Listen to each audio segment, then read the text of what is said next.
Hey guys, good morning. I thought, why not start a little bit earlier today? I actually got a, I got a handyman. Is that how do you describe it? Somebody who's gonna fix something. Anyway, a handyman's coming over a little bit later today.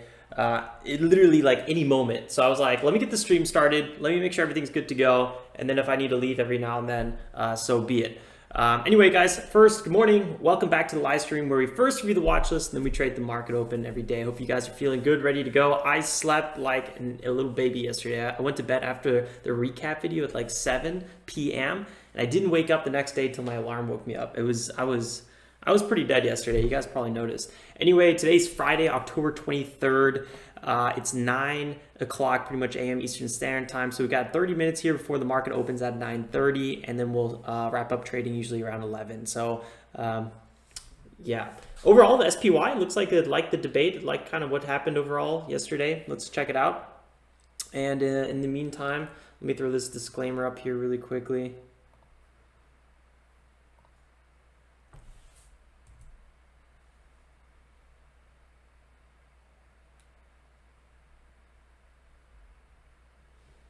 Yeah, the SPY holding these zones, okay. Making technically a bit of a bull flag right now. Let's see if we can get a continuation out of this. Right now, pre-market, the continuation looks like it's underway. We'll see how high we can go. So technically the breakout has happened right around this area. We had a 9 EMA pullback. Let's see what kind of continuation we're going to get. So far, we're up quite nice we're up quite nice in our day trades, around $400. But our swing trades, if you guys remember yesterday, we were down like $1,000 in our swing trades, and now we're only down 370. So there was a nice rebound overall with pretty much all of our swing trades, which was really, really nice. GE is shooting through the roof. GEs are actually our biggest winner right now, up almost $600, and it's actually our smallest position size. So that was a really, really good overall trade so far. Our entry at 669. So let's see how far these can go.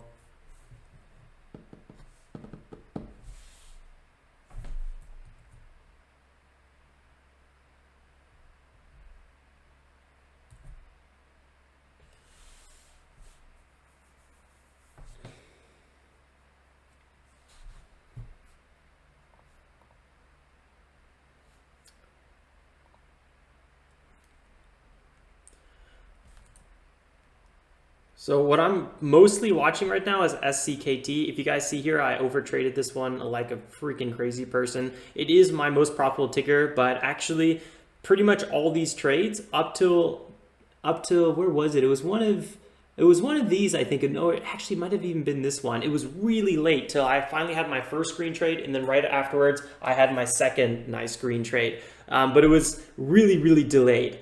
So all of this was just scratch central. I was up like 100, and then all of a sudden I was down like 150, and then I was up again, then I was down again, and then I was up like $8, and I was like, oh my god, SCKT. I think I did 10 trades on this one, and I'm up right now like $8. So this is stressful. At least I wasn't, red, but still it was kind of stressful. And then finally we had a nice move higher here, and then I started trading it again, and then that's when eventually I went green. But it took me a while to get this one right. It took me a while to get in the zone. So we'll review SCKT in a second here, and then we got honestly, we got quite a few tickers here that are probably worth looking at. Right now we got ZDGE breaking out. So at 9 million float, good quarterly results in their fourth quarter. Nice move here. A lot of volume picking up on this one. I'm actually quite surprised because this one sold off quite a bit pre-market. So you guys always keep an eye out for the tickers that are selling off so much. Have you guys ever used Sedge? It's apparently like an app that allows you to customize your phone a little bit more.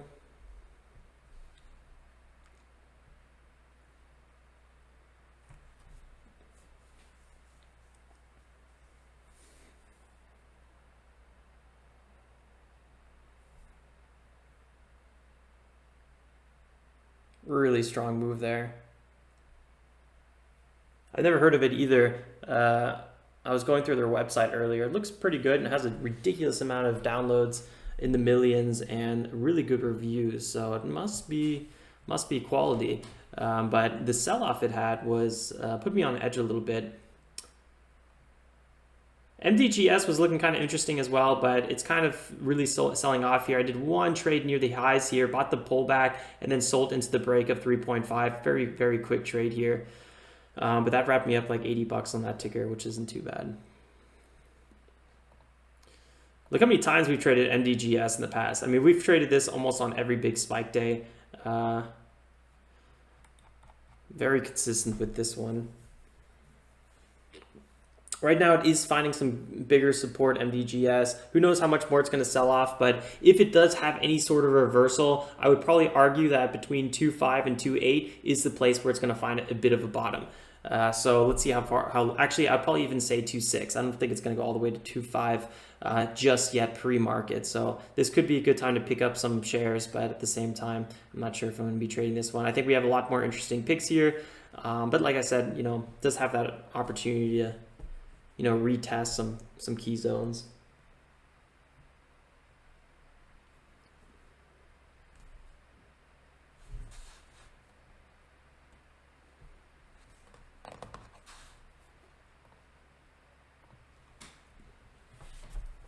Nice move there on ZDGE.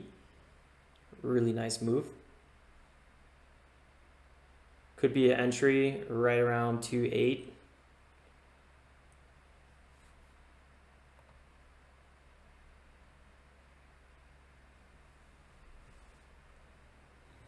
I'm watching SCKT. I'm a little bit nervous about this one. It's kind of consolidating a little bit crooked to the downside a bit, right below $4. So I'm not super stoked about that one.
SCKT falling off a cliff right now, and ZDGE shooting to new highs. We have yesterday had a high of 339, so let's see if we're going to reach those areas again. Actually, that wasn't yesterday. That was, I think, right like the first minute or two of extended hours. So we're back in these zones. This is a critical area at 339, so let's go ahead and kind of note this area. And let's go up here to the chart, look at this one a little bit more.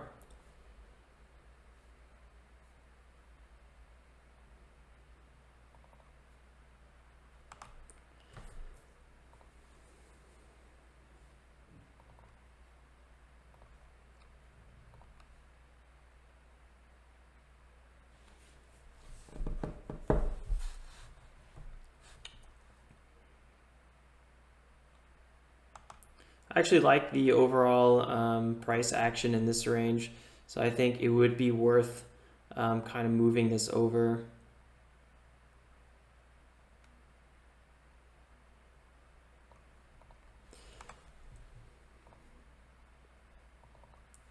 So let's just keep an eye on these kind of critical support and resistance areas of the past.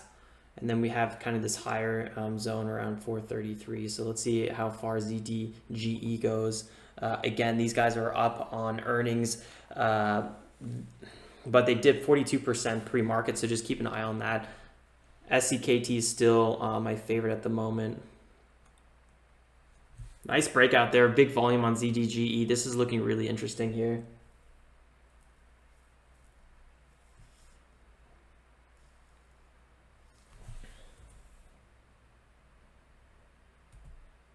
Do you guys think it's better if I start here at 9? Maybe we can consider doing it more often. I'm not really sure what's better. I know everyone's kind of used to 9:15 at this point, which is totally fine with me. Just thinking out loud. I'd have to change a lot of banners on social medias, I think. It's definitely a little bit more chill. This way I feel like we're not rushing anything, which is nice. Okay, you guys are pretty clean consensus. Constantine says it started 4. Oh my god, that'd be pretty savage. Tyler says started 6.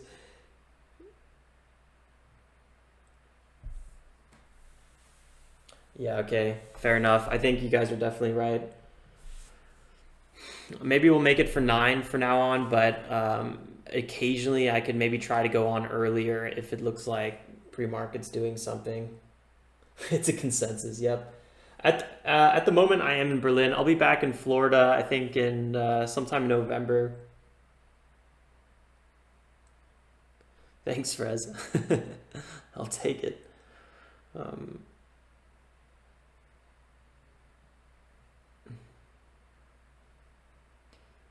First big 9 EMA retest here at 3. Boom! Big bounce off of that zone. Really sweet, very clean. Yeah, Tyler, I totally agree. That's not a bad idea. Known as T, what's suitable for you? Yeah, that's always a really important factor, right? If I try to force something, it just doesn't. It's not sustainable. So. But ever since I started trading pre-market, and I'm usually online starting around 6 a.m. On and off, but usually by 9 I'm ready to go. So maybe in the past 9:15 was better, but now 9 o'clock is, I wouldn't say is harder for me to do. I think 8:30 would be a little difficult because I'm not always running around.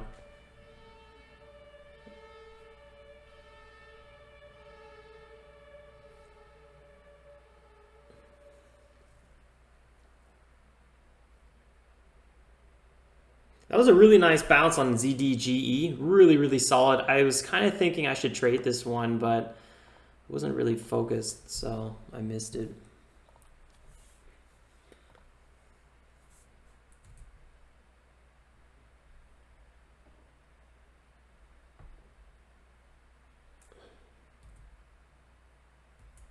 Stock police.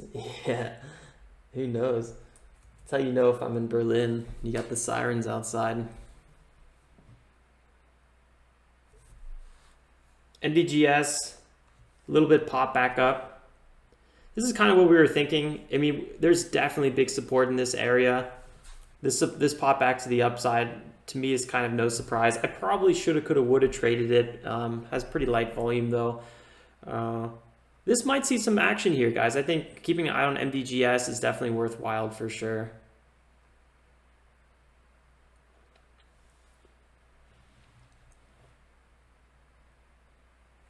For now, we're looking at SCKT ZDGE. And then, I mean, these other ones are worth looking at maybe too. I got the watch list in the first pinned comment below if you want to check out the watch list that I'm looking at.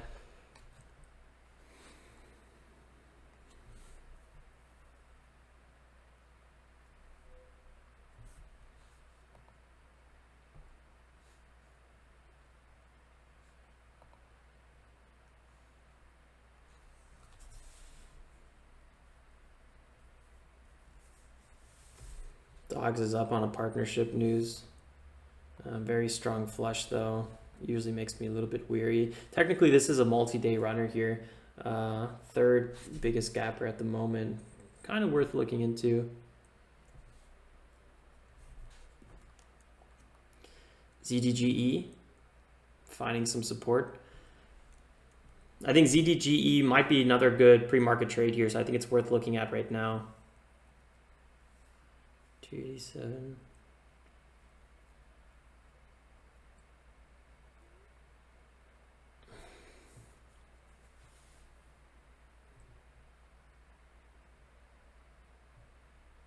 Satoshi, look who's alive.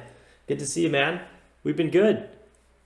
It's been a heck of a month so far. Really enjoyed October. How to get a bit more aggressive? How was your vacation?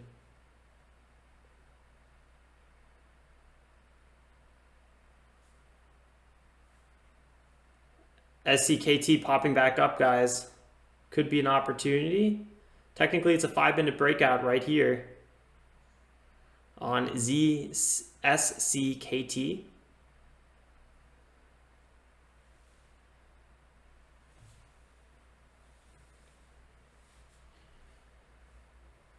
Good thing I got my rest in today because these tickers are somehow very close. SC, ZD, KT, GE. Oof. 10 different states. Nice. What was your favorite moment and what was your biggest takeaway on the trips? Maybe something interesting that you noticed in all the different states. What was your favorite state?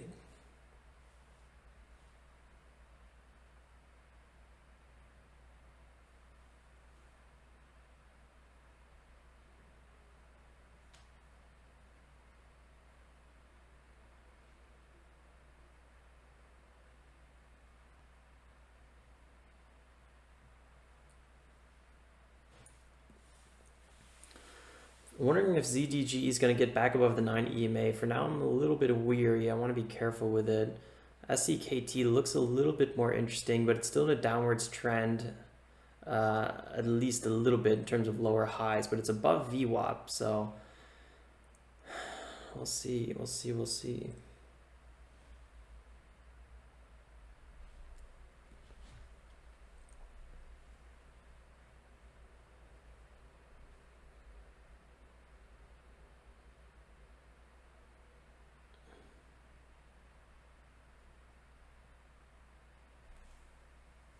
The suspense is killing me.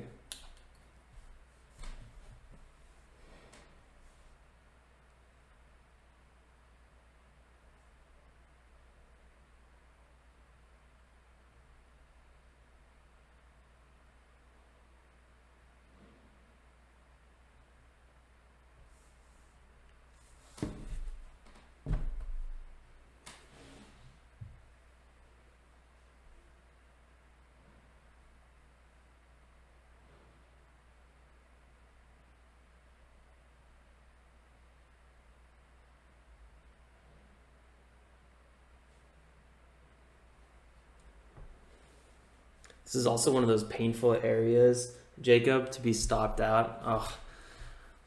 When I had my bigger loss pre-market earlier this week, it was so annoying because I got stopped out at one of those great spots where you technically want to be dip buying. But in the end, it was actually good I stopped out because it kept on dipping. But it makes it always a little bit harder.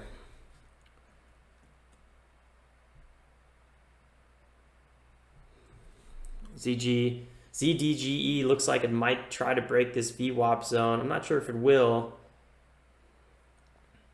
We got the 9 EMA around 270, which could be a great dip by opportunity. Thanks, Harley.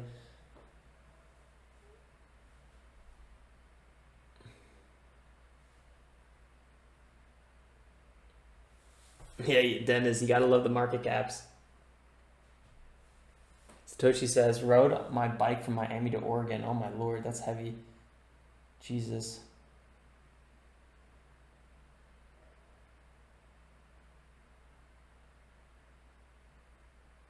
That is ridiculous. That's a super long bike ride. Woo!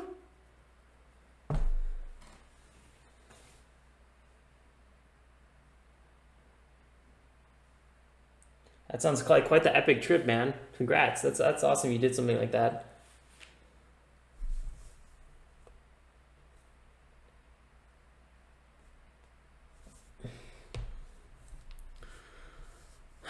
As ZDGE getting some momentum back here, volume is still light on it. Makes me a little bit cautious, but hey, it's not pre-market yet, and this thing could easily keep bouncing. SCKT, right around VWAP, could be decent dip buying potential.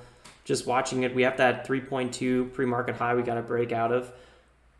Pre-market high actually at 339, but right now we're on this kind of flag pattern we might be seeing here. This would be my first trade on ZDGE. Just with the Corona doctor ordered. Yeah, I always try to get at least an hour of outside activity in during the day, get some sunshine. I usually do my workouts right around lunchtime, and I do that outside. Possible pullback here on ZDGE. 302.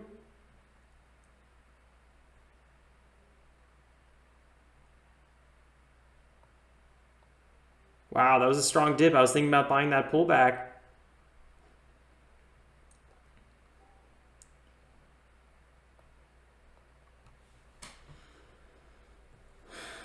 But then it started selling off a little bit too much. I always wait for a little bit more support to come in.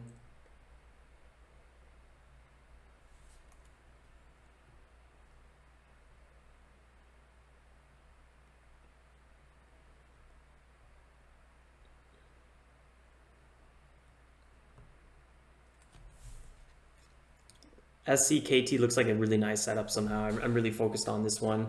Actually, talking about SCKT, let's just quickly review it here for one quick second. Oh yeah, it just started popping actually. 5 million float, guys. Their last spike was August 27th when they launched the Duro sled for the X-Cover Pro.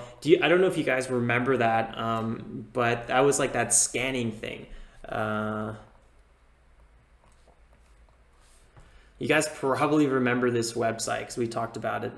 It was back in August, but they have this kind of scanner here. They have some really nice partnerships. They have good quarterly results. Q3. I actually wasn't super stoked about Q3. It didn't look that great, but it was an increase from Q2, but it's still actually a decrease from the year before. So it felt like kind of weird news, but they have great partners.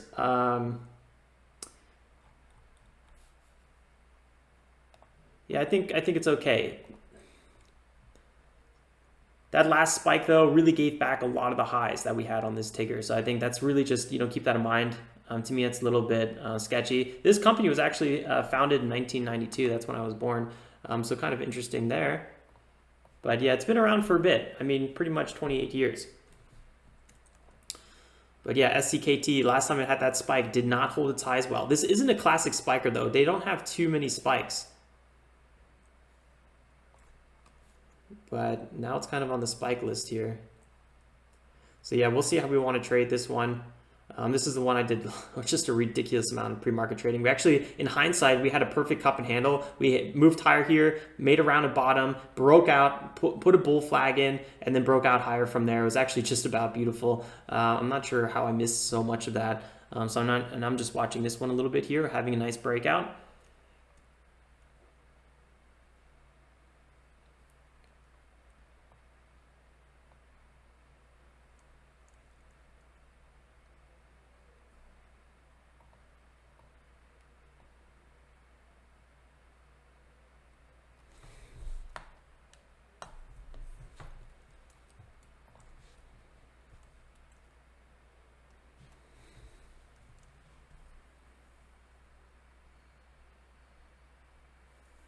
I'll wait for a bit more of a sell-off, to be honest. Yeah, Aaron, good call. I did notice that last time when I was looking at a pre-market. I can't speak. Forgot to mention that, but it's always a good thing to scroll back here on the 4-hour and even on the 15 minutes and see how this thing performed at the open. Last time, like Aaron said, it sold off quite a bit, so always a good thing to keep in mind. Pretty much sold off the rest of the day. Could be a good opportunity here.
Sorry guys, I just had to get on the call. So the handy people, they're not going to make it today because of Corona rules. They're actually coming from Poland and they got stopped at the border and they can't get over. So fun fact right there.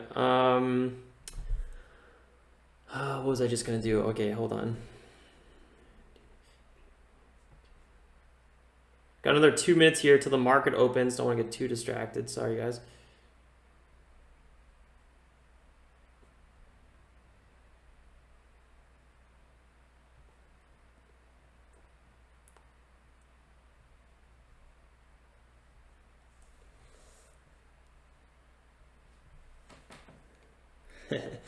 All right, guys. All right. Sorry for that little distraction here. That's just life. That's what happens when you stream all the time.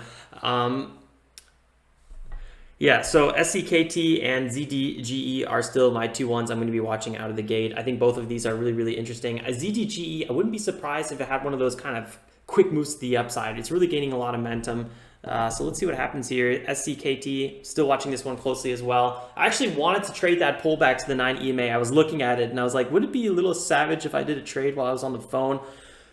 Yeah, probably. So that's why, I don't know. Most European sentence ever. Yeah, pretty much. It was all in German anyway. One sec.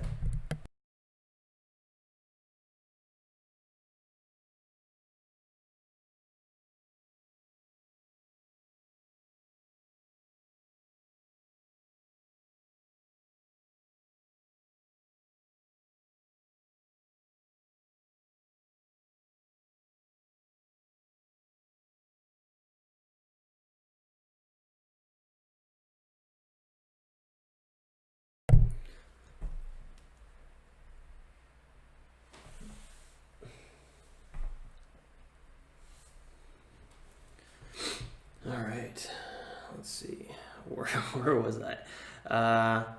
Yeah, okay, so guys, don't forget, the watch list is in the first pinned comment below. If you guys are ever coming to the stream at some random time and you didn't hear me talk about them, don't forget to check it out if you're curious. But yeah, good luck everyone. We got pretty much 10 seconds here till the market opens, so comment collected. Market's gonna be opening somewhat green here.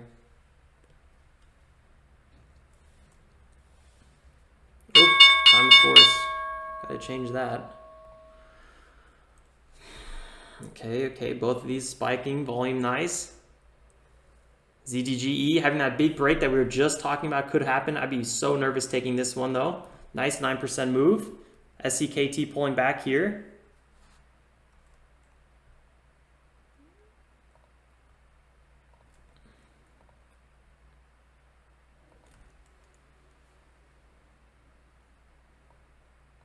SCKT trying to see if VWAP is going to hold, down 6%.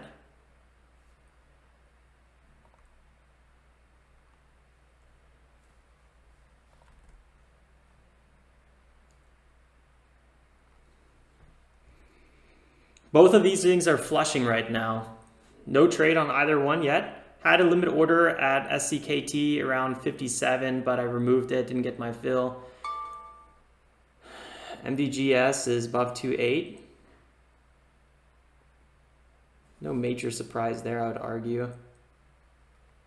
Wow, SCKT, huge rip there. Congrats to anyone that bought off the VWAP, up 18% now. That was a huge rip. New high of the day. ZDGE might be making a bit of a bottom here.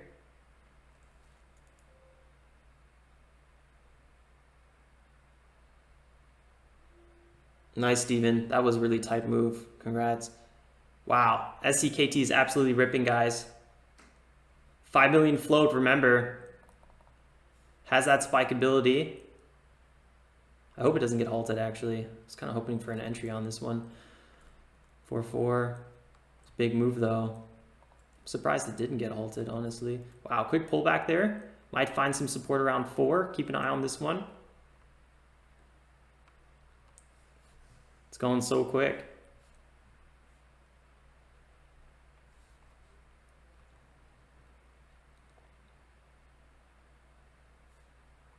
Aggressive sell-off though. Found support at 89. Let's see if it holds.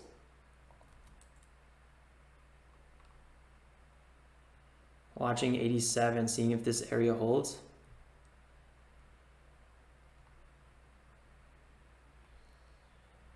Light sell volume overall, like what I'm seeing. Support coming in now.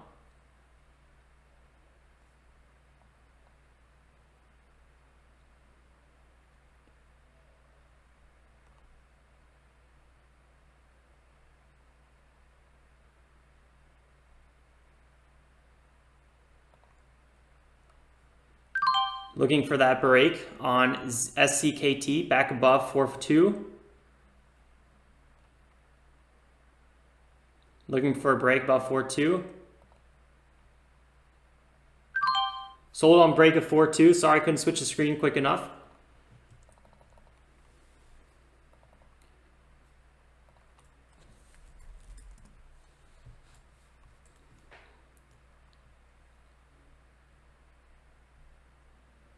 Bought at roughly 4 and sold at 4.2 with about 1,000 shares. Actually, exactly 1,000 shares. That was a really, really quick trade. Sorry, couldn't really show that on the main screen. It happened too fast.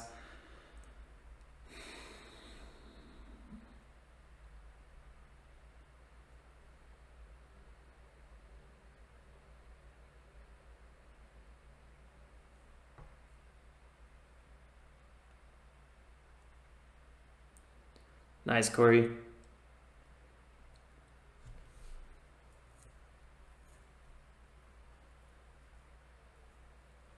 My trade will pop up here fairly soon. Sometimes at the open, TD Ameritrade takes a while to update. It could also be half my laptop issues. I'm not totally sure. But we'll have that new laptop in November, guys. Woo! You have no idea how excited I am.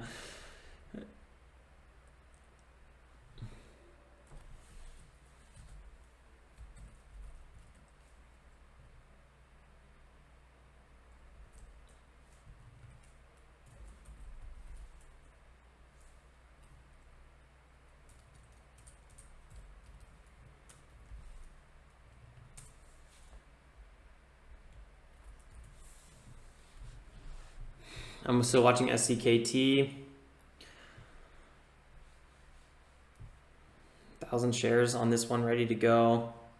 It was a bit of a hectic open, and we've had a big rally on this one so far. It's up almost 200%. So, you know, if you just scroll out here a little bit, you realize kind of the momentum behind this one. I was kind of hoping we'd get a little bit more of a continuation, which we kind of did to some extent, but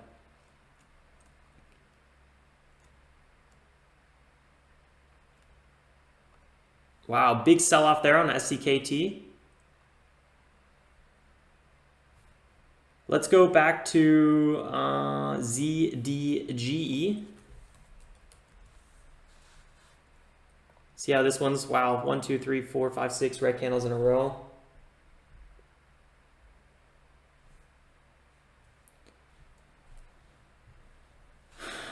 That was a huge dip. I almost thought it was going to get halted there for a second. 16% in the last 2 candles.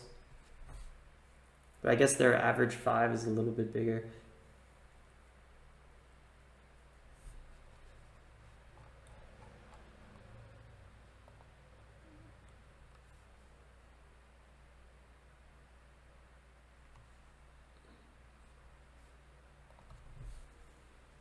That was a big sell-off. I don't really feel like buying the dip on this one yet.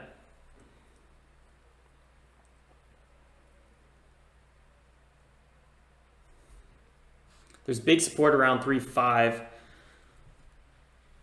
So it's an interesting zone here for sure.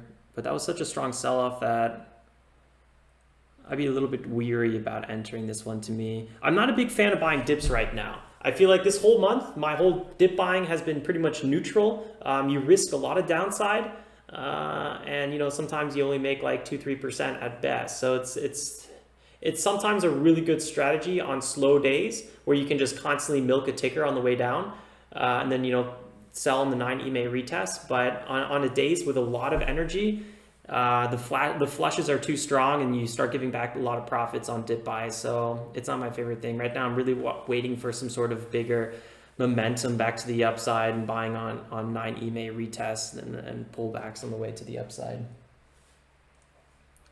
Is DOGZ moving? My scanners aren't moving, that's for sure.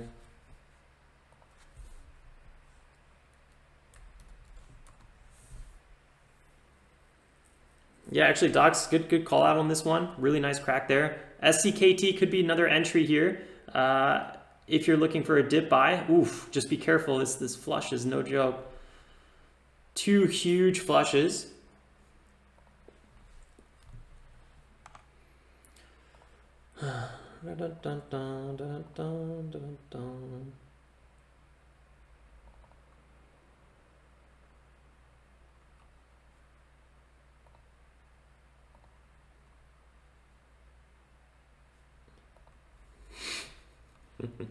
Whoever was supposed to fix my bathroom is stuck at the border right now.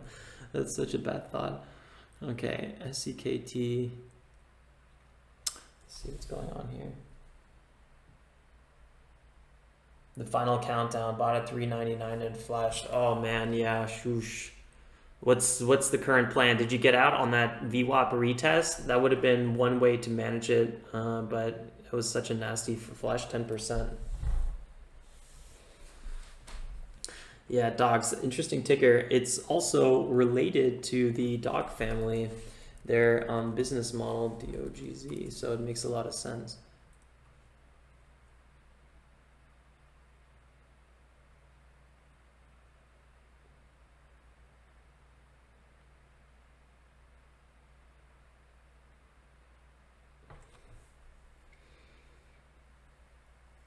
Bought the dip at 3.4.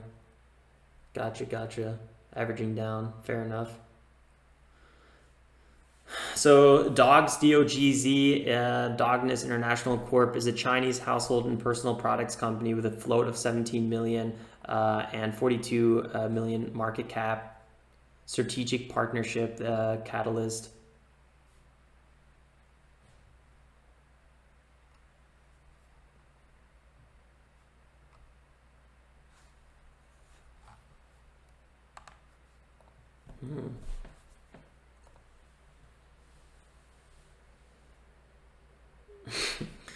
Oh man, every time I see a Chinese ticker, I get a little bit of a shiver down my spine.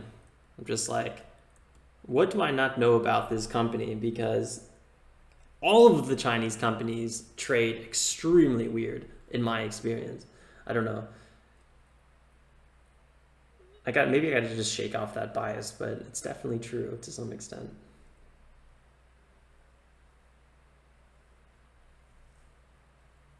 Yeah, Mika, a little bit, huh? I'm going to go back to the other ticker, ZDGE.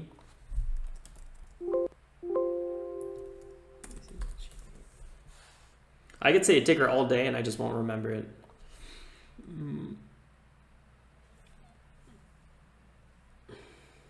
BIMI.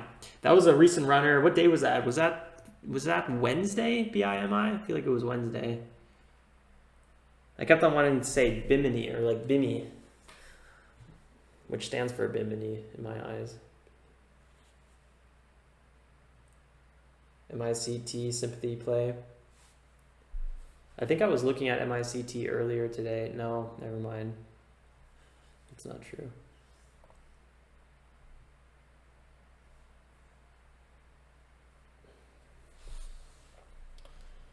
Bad day, the only clean banger says.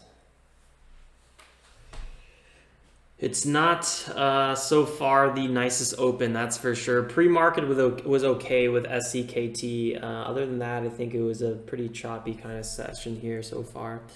Let's remember, guys, it's Friday. You know, it's always a bit of a freaky session. You just don't really know what's going to happen, right? SCKT, ZDGE, pulling back still. I don't know, don't see an order on that one yet. DOGZ finding some bigger support at 275. This could be a possible setup here on this ticker, maybe even lower on a break of 275. I'd probably be a little bit more comfortable with trading it.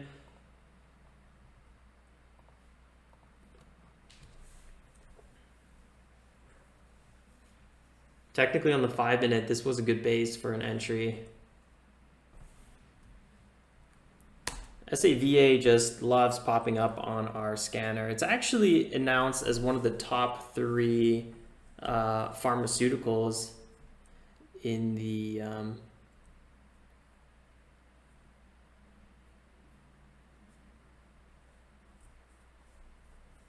think it's in the neurodegenerative disease space by Seeking Alpha.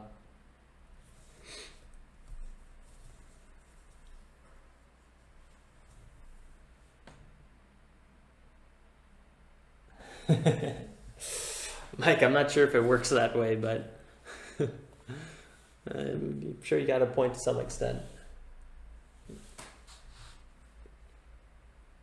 Yeah, SAVA is not a huge taker for me, but I gotta say on the 4 hour, it's having a beautiful bounce right now off the 9 EMA. So, you know, could be an option for a little bit of a kind of support trade, but I don't think I would do more than that on this one. Not a lot of volume on this ticker either just yet.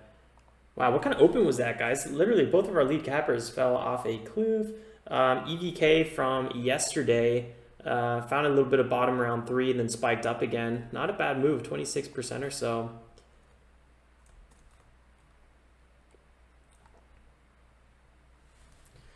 BIMI, nice pullback here on that move to V above VWAP. It's a bit of a slow mover. That's one of the things I'm not super stoked about on BIMI.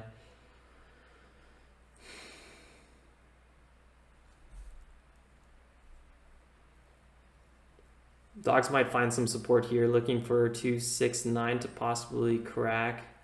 Maybe could be a trade there.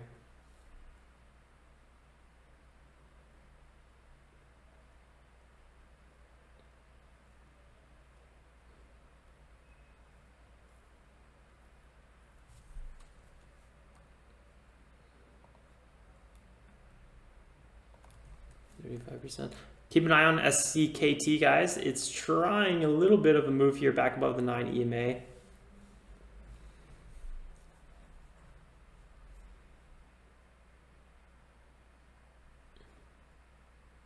Yeah, it's really light on the volume. At least it's over $10 million volume.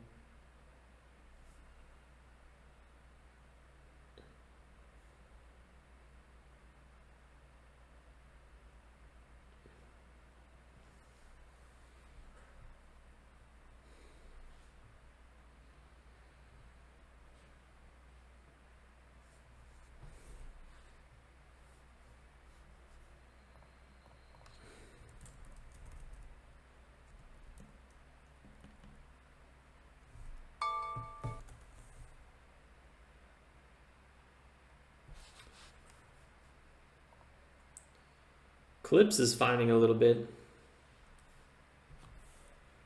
Hong Kong infotech company, 4 million float, good quarterly results. Actually, their quarterly results were looking really good.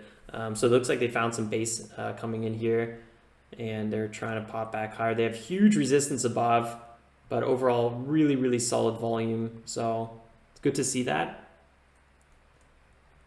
It's also a bit of a multi-day runner here as well.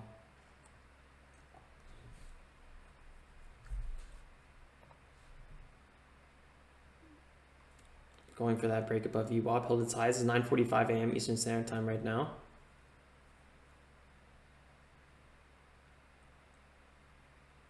CLPS has very light volume so far though.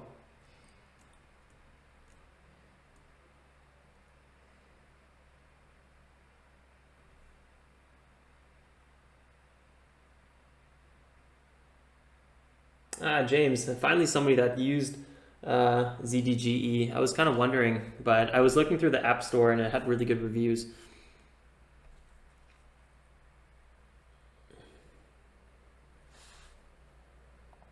What's the new catalyst on this one?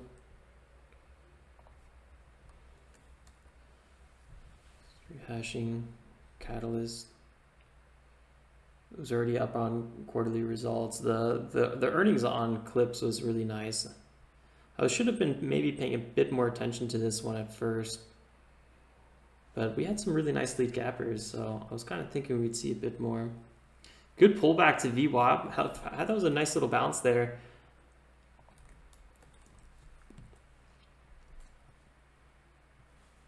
But I don't think I'd be buying this breakout.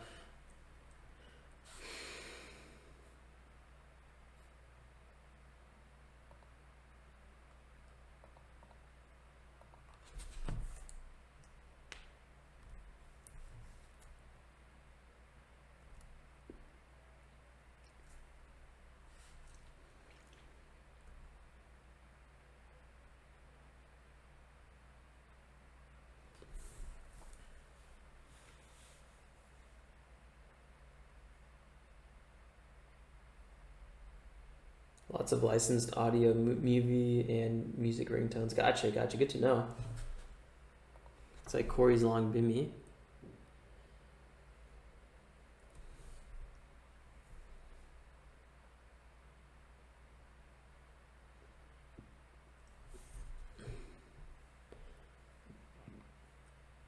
PMI's got some massive wicks.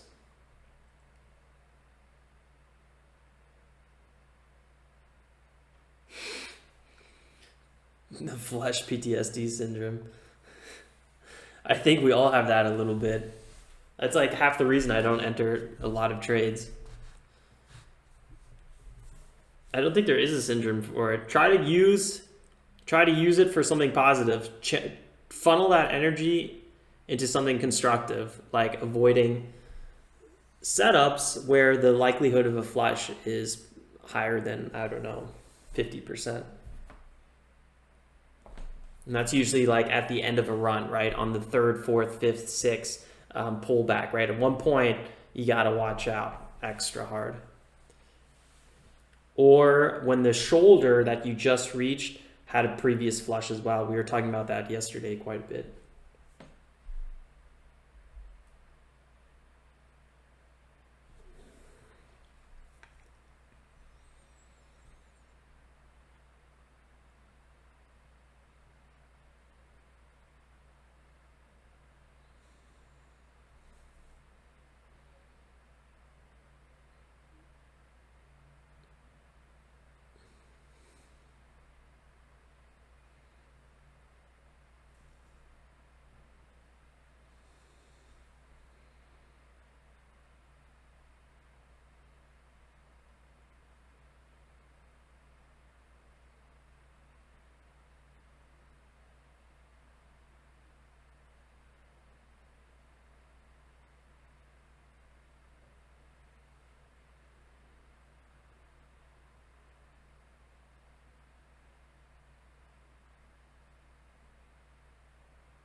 Yeah, it does look like it kind of might have slowed down the selling momentum a bit.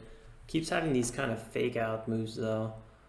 Technically on the 5 minutes on a bit of a downwards trend. Could easily pop back above VWAP though. I feel like it doesn't need a lot.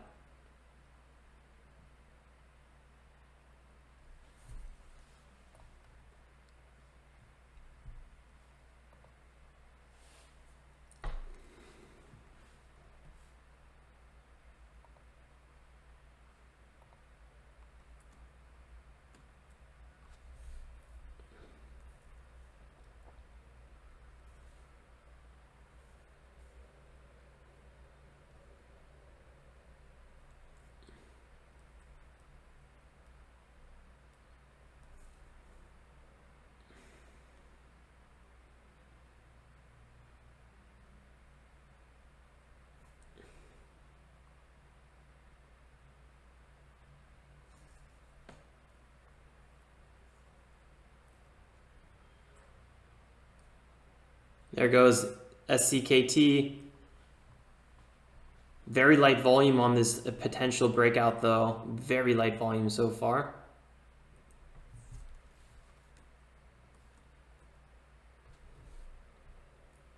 Nice spike. Technically it's a 5-minute breakout. I'd be nervous for that possible flush.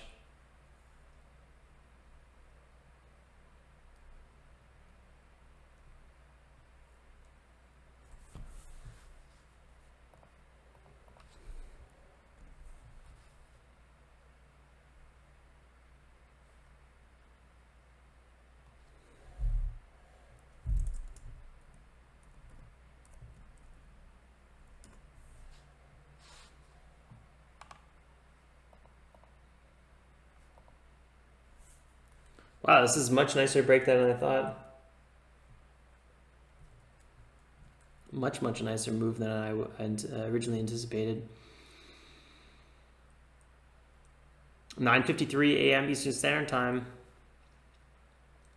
Technically, we've only had a low of about 12% from the open. That's actually not that bad of a dip. We just had this kind of aggressive move to the upside,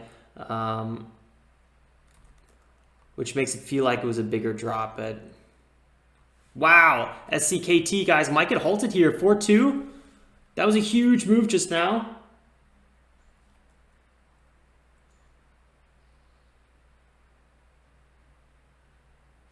Corey, you're gonna have to let me know if you're in this one.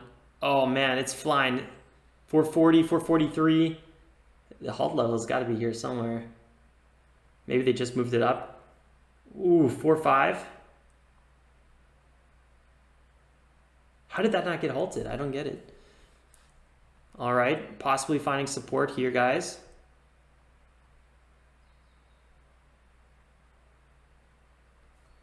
$4 could be an entry zone.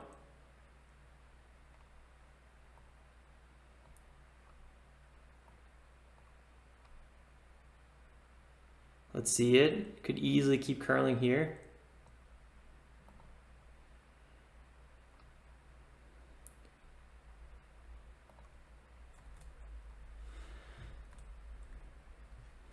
Got an entry at 4.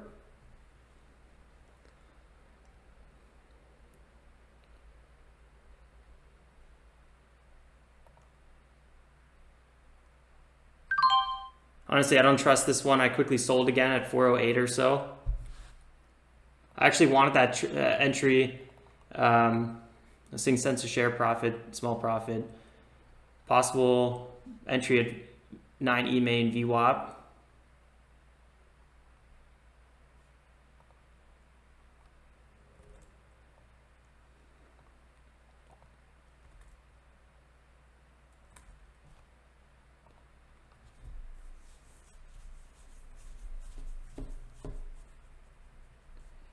Second pullback here.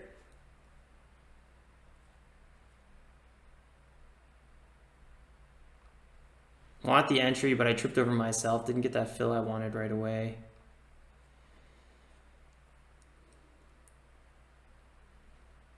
New minute and 10 seconds.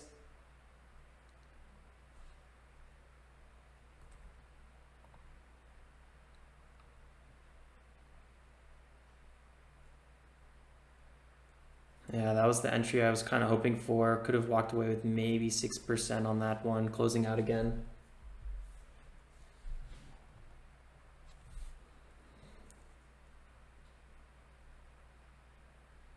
This could be still a good setup here. On the 5 minute, it looks really promising. On the 1 minute, it looks just mad shady, but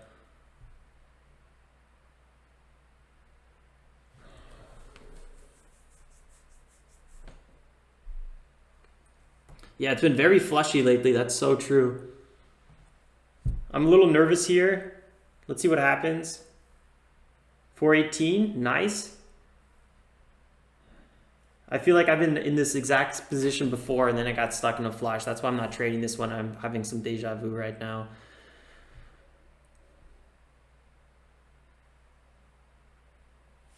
It's holding 4 though. You got to give it to it. I mean, there's strength here. The green volume is more than the last red volume. That technically is a good sign.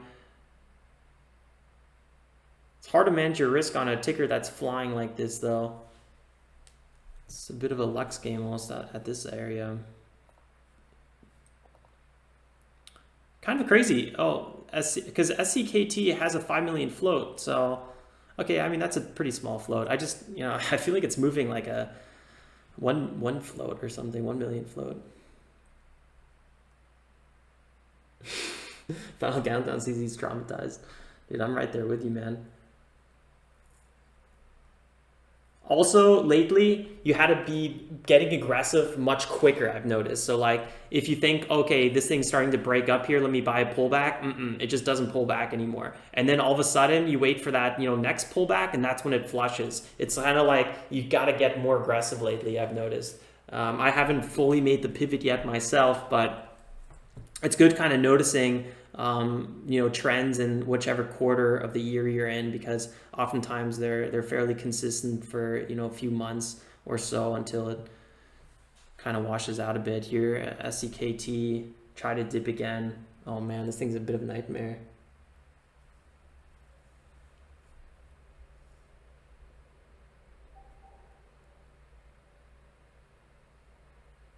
Fastly got downgraded to 65. We were just talking about that ticker yesterday, huh?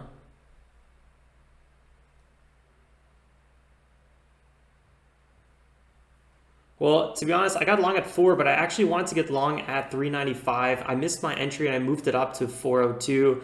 I got long there because it looked like the support was going to hold based on the order book action, and then $4 was big support. That's why I got long there. I knew it was going to be a very quick trade, and I didn't want to hold for a possible breakout past 4 or 5. So it was I don't know. I think to some extent I got kind of lucky on that one, because right after it hit 408, which is roughly where I got out, it flushed pretty heavy. So I don't know. It was a pretty sketchy little thing. Is VWAP going to hold here? That's the question. I was not expecting this kind of open out of SCKT. Look at that. Just another nasty flush. If you look at pre-market, it just looks so smooth. And then you look at the open and it's like, what just happened? It's just like the price got punched from the top.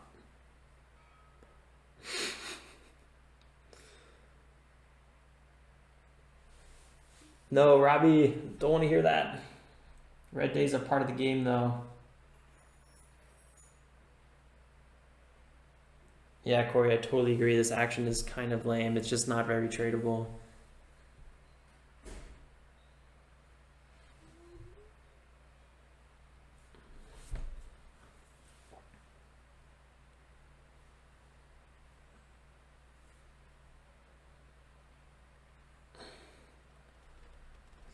SCKT is still actually one of our lead gappers. Sam is kind of popping up here. Is this what's Boston beer? Oh, Samuel Adams? That's fun. I love Samuel Adams. It's a delicious, delicious beer. It used to be one of my favorite growing up in Florida. Wow, this ticker is killing it, huh? They always had really good seasonals too. I remember that was some of like the highlights. I was always getting their seasonal like 12 pack. It'd be like kind of fun stuff you got in here. You got like an IPA, you got like an oatmeal stout, usually like a pumpkin ale or something. It's good stuff. ZDGE could be forming somewhat of a curl here. I'm not really interested on this one based on its volume, but it is near some big critical support. So I wouldn't be surprised if ZDGE had a move towards VWAP. I also wouldn't be surprised if it just kept on downtrending. So I don't really want to trade this too aggressively unless we start seeing some maybe healthy signs.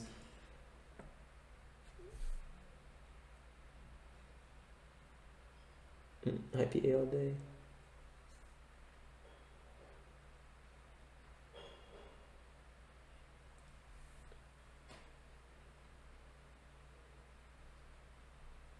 Kevin O'Leary, Mr. Wonderful.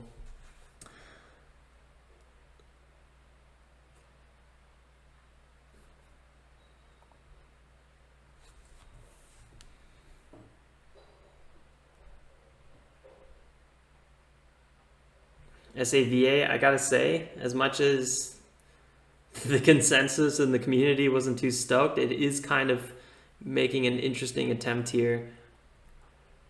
We just don't have a lot of action right now.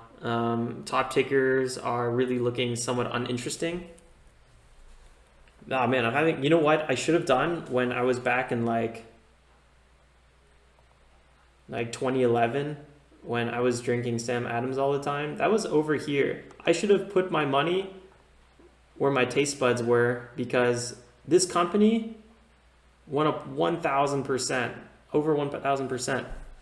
I could be buying a lot of beer with that. If you just dollar cost average for 10 years, it's not a bad. Max, I'm more of a pullback kind of trader. I'm not a big breakout trader. Somehow I always get skunked on those.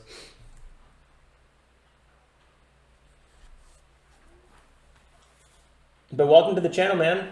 Don't forget, we go live every morning at probably, we're going to switch it to 9 a.m. Eastern Standard Time to review the watch list and trade the market open. If you're interested in learning day trading and swing trading, definitely check us out and hit that subscribe button. The community is absolutely always on fire. And yeah, usually around 10:30 we switch from day trading to swing trading. So we'd like to see you again, and don't forget to hit that like button if you're learning something new here, like investing in Sam Adams. Why was the big gap up today? Okay, well, let's not get distracted here because we still have small caps running. Ooh, apple cider is delicious. Yeah, that's true, Corey. SCKT.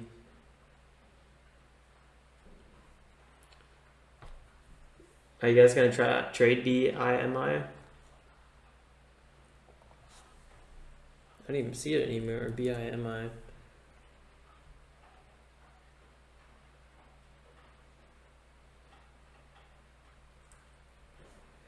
Yeah, it had a bit of a double bottom here. This is actually an interesting place for at least a small bounce trade. Possible bigger reversal as well.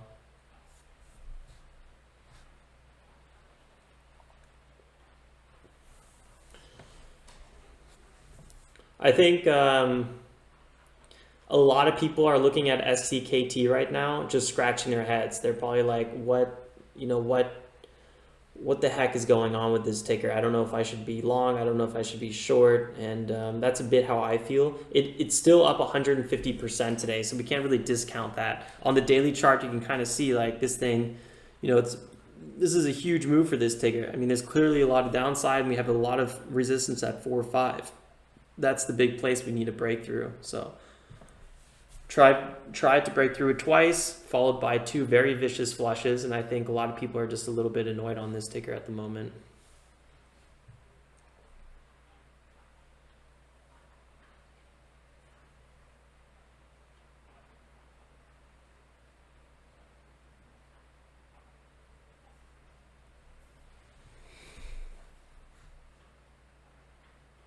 SCKT is definitely the lead gapper here with $300 million volume. So that's the one I still want to be focused on. ZDGE is following in second place with $80 million volume. So looking pretty good.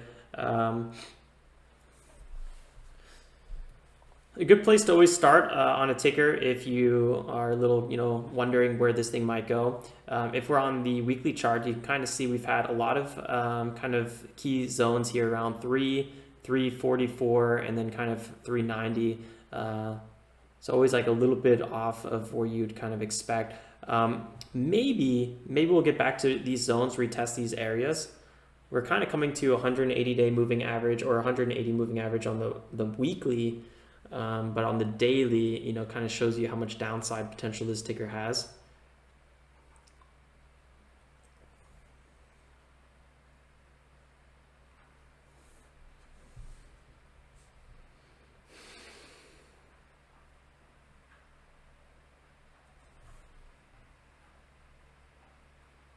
Kind of seems like there's a bit of a zone here at like 225, 227 that might be worth looking at.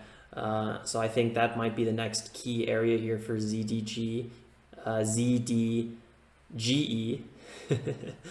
So let's keep an eye on for this area. Could be a good little bounce zone.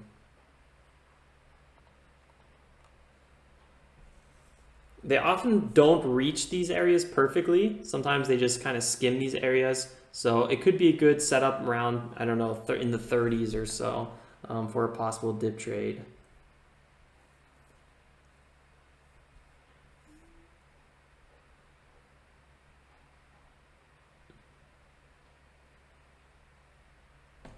Thanks, Constantine.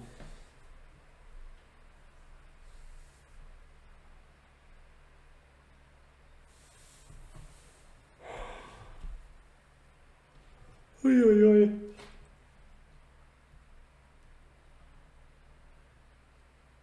Nice, George. That's what it's all about. Those just little steps, man, in the right direction. Consistency is so important. I think that's also why I don't take super big risk when I'm day trading. because to me it's more of a career. It's not like, you know, one of those things where like, oh my god, I made 100% overnight. You know, it's like I don't really care about that. That's what I have swing trades and investments for. But my day trading is like a job. You know, I'm coming to work every single day the market's open, and you know, these 2 hours that I'm day trading for, that I want to, you know, make sure I'm doing smart decisions, good risk reward setups that I know are profitable. And if I don't see those setups, or if it's too choppy, then, you know, if I don't trade the day, then I don't trade the day. That's totally fine. Because to me, I'd rather focus on consistency. To me, that's really where the money's at. It's also like where the sanity is at. Like, I don't think personally I would want to emotionally handle massive swings in my account. It just would make it feel like more of a guessing game, than a actual something you can consistently do. SCKT, guys, falling off the cliff again. Watch out, man. This thing is just, ugh. Let's see if it holds this area.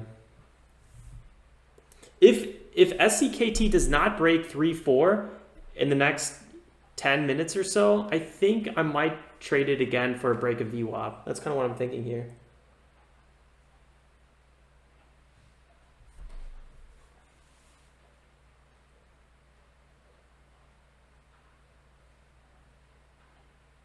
SWBI, dip trade idea.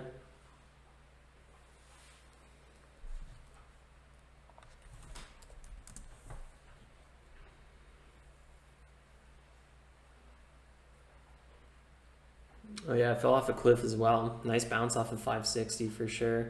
Did you snag it? 1% pop. It's actually in a huge channeling range right now. Smith & Wesson, kind of an interesting zone here. Could maybe dip a little bit further, but I do like this general area for accumulation, short term maybe. I think ZDGE might be really worth kind of watching in this zone. Kind of looks like it hit somewhat of a support around 2.4, 2.39 even.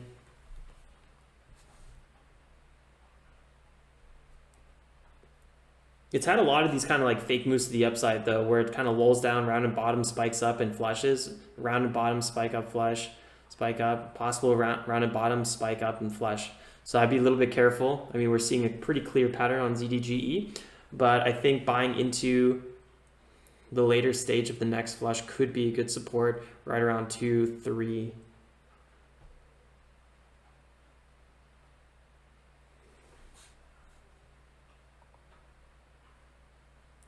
Oh yeah, look at that move on MRI, and good call out on that. This thing is flying.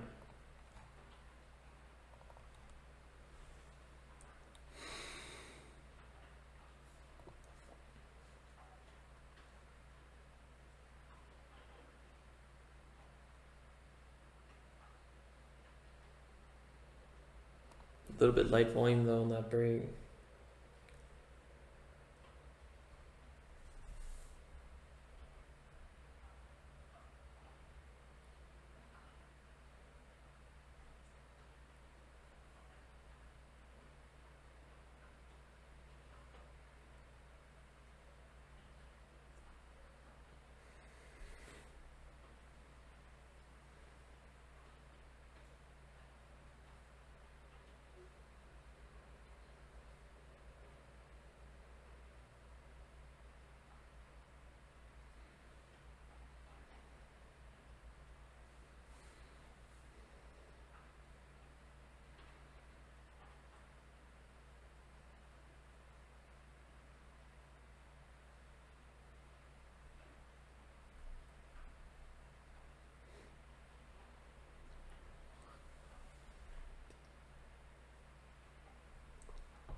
SCKT, guys, keep an eye on it. It's trying to pull here. Trying to pop back above the 9 EMA and VWAP. I'm still kind of weary on this one, buying near the highs of any short-term play because of the past performance on this ticker.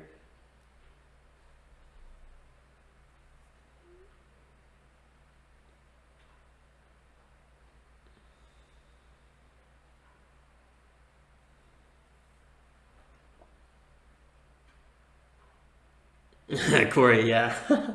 That's so true. I was having similar thoughts, like, oh, okay, here it goes. Put on the seatbelt, boys.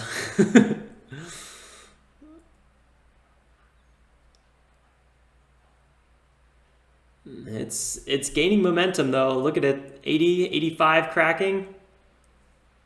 Ooh, sheesh. That is one heck of a roller coaster. You got to get these early. We were just talking about that. I feel like I'm not early anymore. It's a 9% move it's already made. It's not a lot of volume here just yet.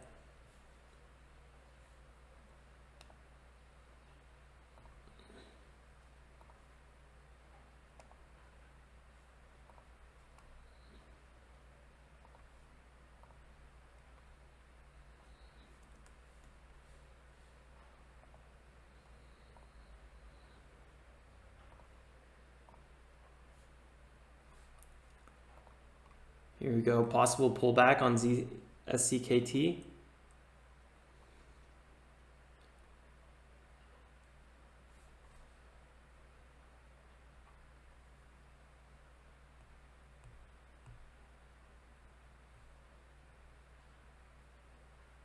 Yeah, there goes the volume. That's what we were waiting for. Oh, huge. You got to be early with these. They just don't pull back that much anymore.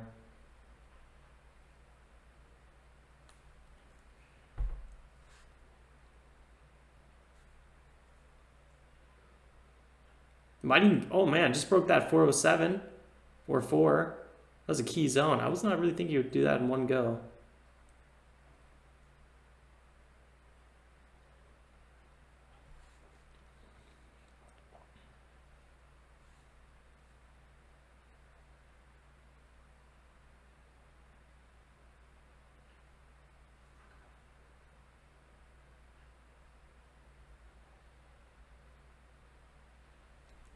There might be a lack of dip buyers here just because of previous performance on this ticker. 380 is either a great entry or a horrible entry at this point. 389. Still got 30 seconds in this minute here. Technically, light sell volume is an indicator to buy. It's still in a bullish trend to the upside here. Wow, can it break 4 again? Huge, huge. Who's in this one?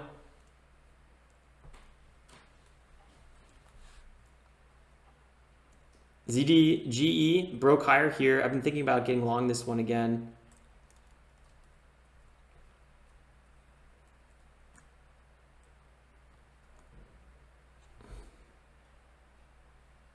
That was the first move higher. 7%.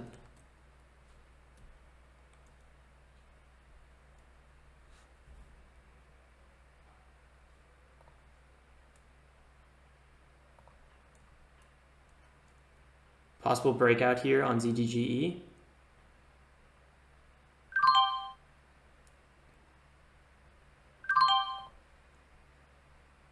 Long at 253.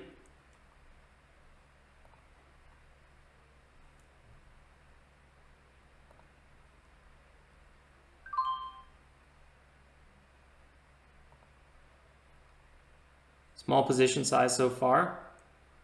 Second fill here at 51, or third fill possible.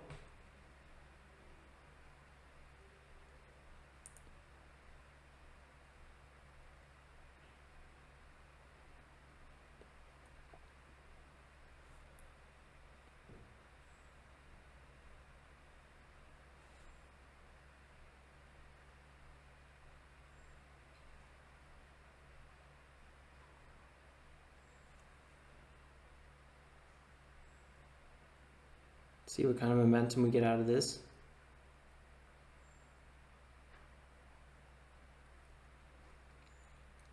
(10:17 a.m. Eastern Standard Time). SCKT just had a wicked flush.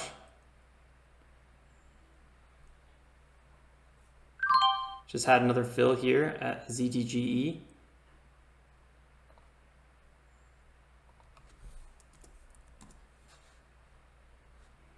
Looking for a continuation.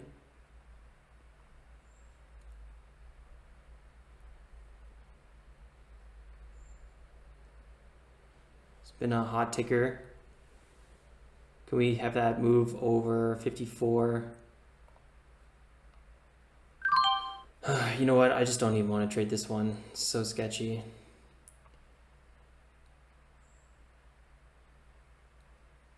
So we gave back 364 on this ticker. Just was kind of curious if that was a green trade or not. Yeah, I don't know. It would have worked. I sold too soon. I don't know. Yeah, there it goes. There it flushes. Now it's shaky in this area. The problem I had, I was looking for a quick maybe micro pullback, right? That's what I was looking for. And then I was looking for a second green candle, ideally a continuation green candle, and then a third one maybe, right? Boom, boom, boom. I was like, okay, you know what? I'll hold past one extra candle, but after that, my thesis is wrong. Whatever, I'm out of here. I'll take a loss. That's what I was thinking. Yeah, and that was such a shaky move that it had. I mean, this could be trending to the upside now. I'm not saying it's over. I'm just saying the trade I wanted didn't happen. So let's see. Maybe it would have been better to kind of hold on to this one, look for a bit more of like a 10-minute kind of play. I don't know. It's always so hard to say. Big resistance here with the 9 EMA. Definitely a point of concern. So let's see what happens with this ticker.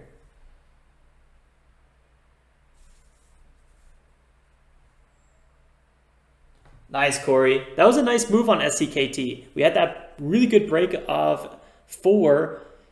It just, it's funny. I should have done what I was saying before, because I was like, these tickers are moving faster. They're not giving you chances to buy the pullback. And then when you eventually get the pullback, it's actually you're buying a flush. So I should have been more aggressive when we broke back above VWAP. We had like pretty much 2 good minutes to enter at like 380. That would have been the time to do it. So yeah, kind of messed up on that one a little bit. Nice, Fox.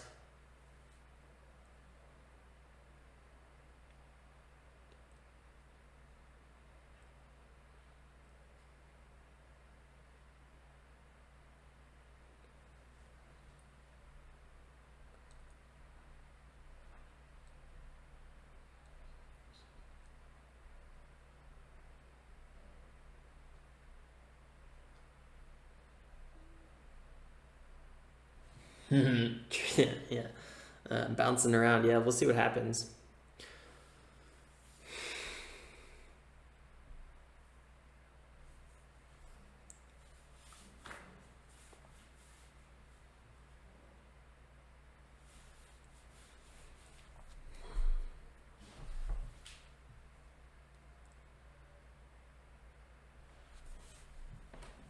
ZDGE is really trying here. A little bit of volume came back on this ticker, so it could be a ticker worth following, but yeah, I gave my thoughts on it already.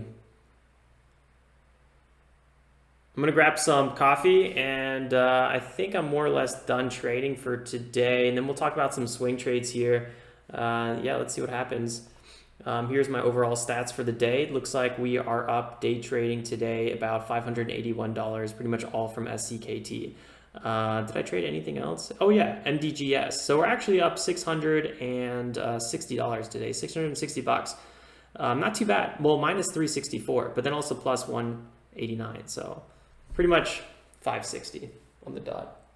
Not a bad day. We made back our red day and then some. So that's pretty sweet. I'm gonna give myself a quick little coffee refill, and I'll see you guys in a little bit for some goodies. Don't forget, guys, if you are enjoying the content, drop a like. I really do appreciate it. And if you're totally new here, you want to keep you will learn more about day trading and all that fun stuff. Don't forget to go to that first link in the video description below. Check out the foundation video series right here, and that will get you totally caught up to speed. So I'll be back in just a tad of a second.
Thanks for Molly. Appreciate it, man.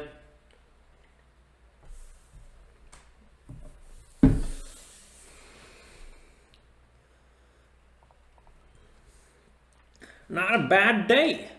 Not a bad day at all. I guess I can go to that beer garden after all. I think I was actually going to go to the movies.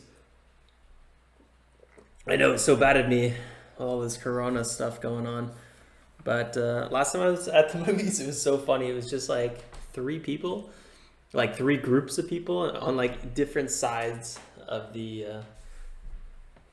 what's it called? Movie theater? And then I went to a premiere. That was actually pretty full, but the seats were so big, and then each seat had its own table, and there was like catering and everything. That was a little different. That was on the Tenet. I don't know. Have you guys seen the movie Tenet? I felt so retarded after I watched that movie. I literally had no idea what was going on half the time. I was like, okay, well that was pretty overwhelming. This movie right here. It was good fun to watch. But there's definitely some parts where a little bit of a head scratcher.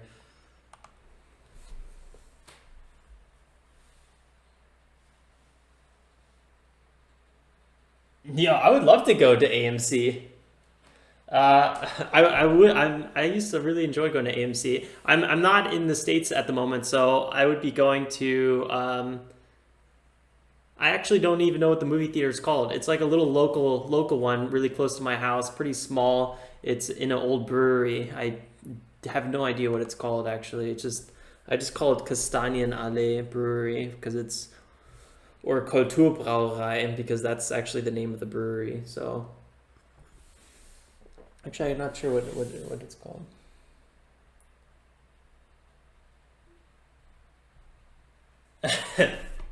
Yeah, walk into AMC. I own 1,000 shares. Give me some free popcorn. I'm your owner.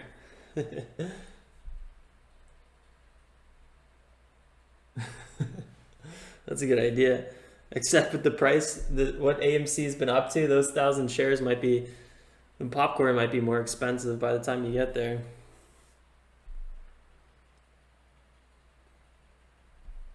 What a roller coaster of emotions with my swing trades. So this morning we were down $300 and now we're down 1,000 again. So it's been really quite hectic here, and it's actually kind of unfortunate because it seems like the losses are really coming through from LMND, which was a new ticker we just entered. And now that I entered it, I was going through a little bit more research on this ticker, which is like the reverse way you're supposed to do it. It looks like there's been some price targets decreased.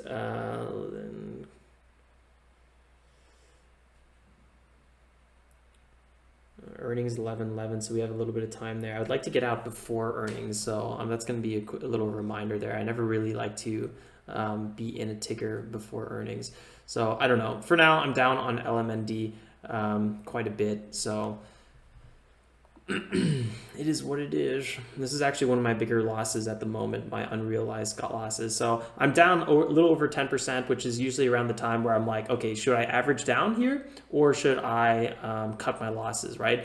And I'm kind of thinking I really like these zones, and I'd probably buy a little bit more in these territories, looking for a bounce off of 50. I don't think I'm going to have a green trade on this one unless I hold a very long time, as long as LMND sticks around. But I do think we could have a move back to at least 55 or so, which would still mean it would be a loss, right? So I want to, this is definitely going to be a loss. But for now, I'm not going to close in these areas. I think we're at some really big support, and I think we could have a nice little move to the upside. So I'll go ahead and put another limit order on this one, accumulate just a tad bit more. But I don't really like the fact that this is already turning into one of my bigger trades. It's making me a little bit nervous.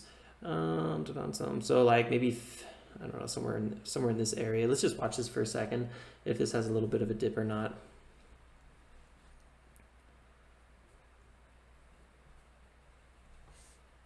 Snow went crazy. Let me actually check out Snow. Yeah, RXT. That's true. 51, can it break? Can it hold? What's 51 going to do? All right, well, I'm going to go long here. I'm going to enter with my extra 10 shares. So I officially have brought my average down a little bit though, so that was kind of nice. If you guys saw that little pop right there. Yeah, so I pretty much added another 10% to my position here. Getting kind of close to that max size at this point, and actually probably at the max size. I do think this is an overall pretty decent spot. I do think there's a chance that we're going to see like something in the 54s, 56s, somewhere between this area. So what I'm going to be doing now is pretty much looking for my exit on LMND and wrapping up the loss there. It is what it is. That's just how it goes sometimes. On RKT and then RXT, we might as well just talk about both of them since they're so similar with the ticker, although they have nothing in common as a company. Rocket companies, yeah, you guys know we were accumulating this one in the 20s. I'm looking for a bit of a pop here back into the 22s, maybe a little bit above that. That's what I'm looking for. I do think there's a risk of this breaking below here and then going into the 18s, 1850s or so. So I am a little bit weary on this ticker. SCKT, guys, popping back up. Who's trading this one? This actually looks like kind of a healthy little setup here. And then RXT. RXT is getting really, really close to my limit order. I actually might move up my limit order here. I really, really like where it is. I've been waiting for a fill on this ticket for quite some time. We went down to 640s as well. I'm not sure how much more this is going to go down. Rack space.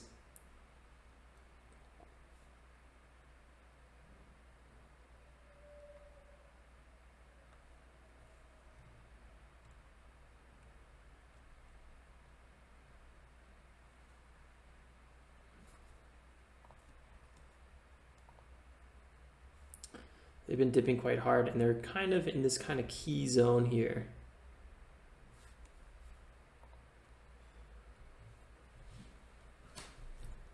SCKT could be a good setup, guys. Looking at it a little bit, kind of like what I'm seeing. Possible move above 4 again. Boom, just broke 4. God, you got to be so quick on these tickers.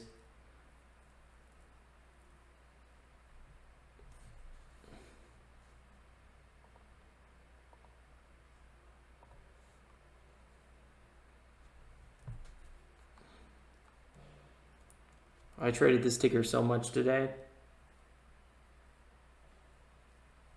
Nice break of 4.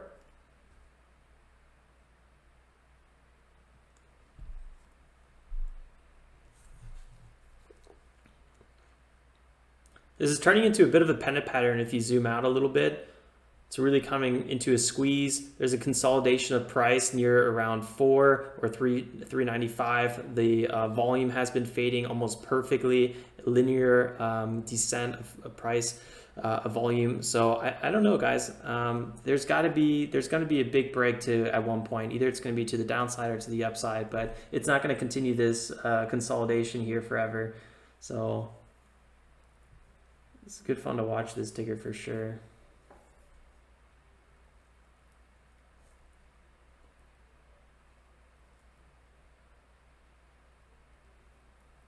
Nice, Jordan, 376. That's a nice ticket.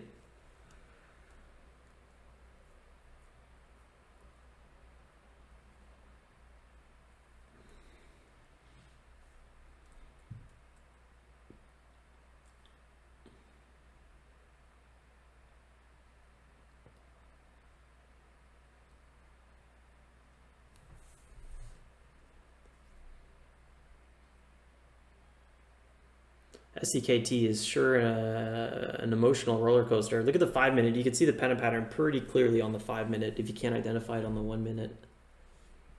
I really don't like pennant patterns. To me, they're just the choppiest things in the world. The only thing that they're pretty much guaranteeing is there's gonna be a change of price at one point. But like to me, it's never a pattern that I trade. I'll just sit back and watch them. They also tend to like take a very long time for them to actually come to fruition. Where it's like they do a little bit of a fake out to the upside, maybe fake to the downside a little bit, maybe have like a few zigzags, and then it continues. And you're like, what the heck was that? So it's not a pattern that I really like. We're, what did I say? Like 660, or was it 560? I forgot. Oh yeah, so we're up 580 on SCKT and we're up another 80 on MDGS, so we're up about 660.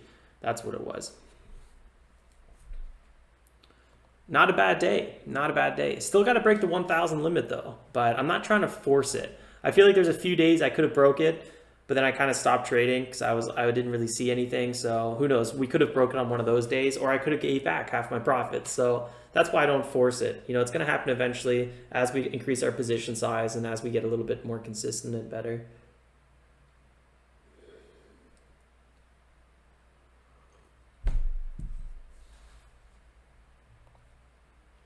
I got to say, I'm a little disappointed with the LMND. I feel like that was a little bit sad overall what happened to that ticker.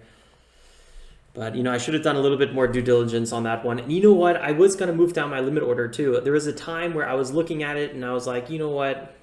I feel like this entry is a bit aggressive.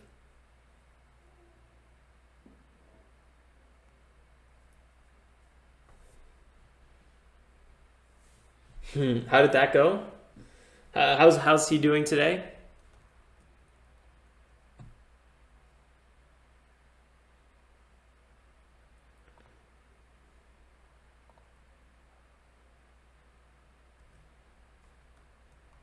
Gotta say, MRIN, we talked about this one just a few times, kind of in these kind of 220 zones. Would have been a good little accumulation down there because this one actually had a really, really solid rally. And then even popped back above VWAP here, good little run. Just not a ticker that I was too interested in trading because of the light volume. So you would have really kind of had to hold on to this one if you had even a decent position size. Yeah, man, he's getting to that big money part. He's just $100,000 days, like back to back to back. He's probably gonna have $1 million month pretty soon. That's insane. Ooh, imagine the taxes you got to pay on $1 million in 1 month. That's a heavy duty tax burden. But that's a good problem to have. If you're paying taxes, a lot of them, it means you're doing something right. Yeah, for sure. Ross really is the Elon Musk of day trading. Absolute legend.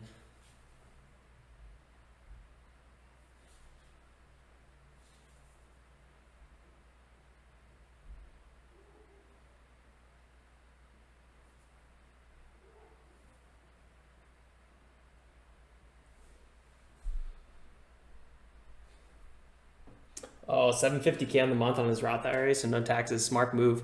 Really, really good. I know he trades his IRA sometimes, but not so much. He's not always in the Roth IRA account, but yeah, I mean, he switches back and forth between it. But if he's up 750 alone on the IRA, that's insane.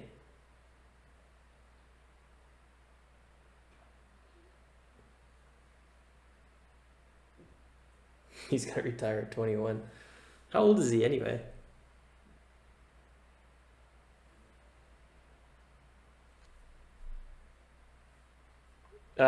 Michael, it's Warrior Trading. It's the Warrior Trading channel.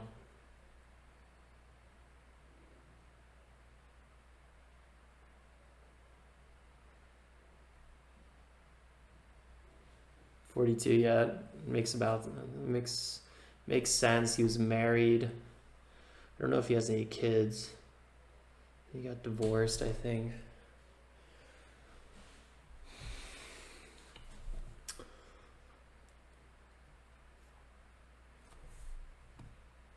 I'm going to go through some of the current swing trades here. Go ahead and close this one. SCKT.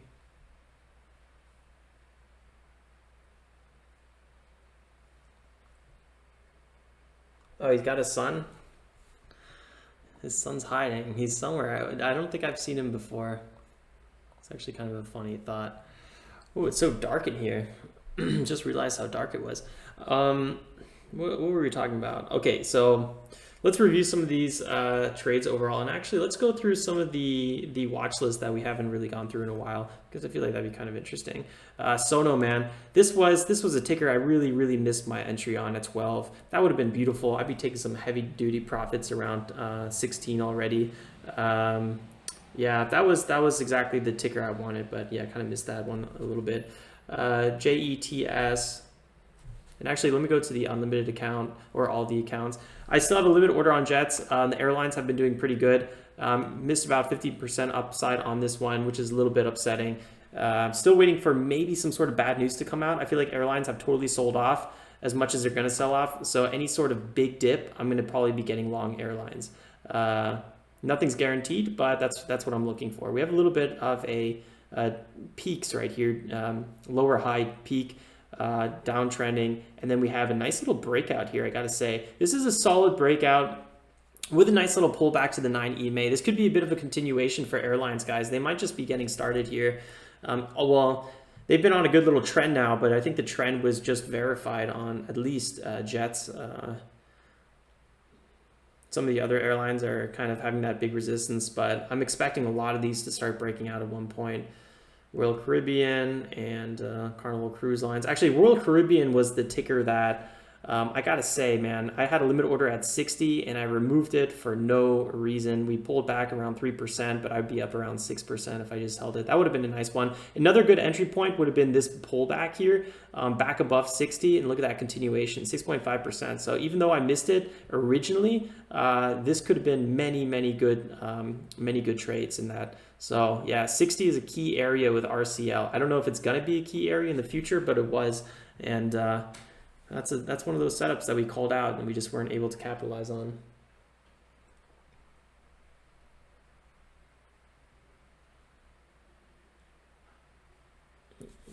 Constantine says his son is Alex Winkler. I just read that. Who knows? Maybe.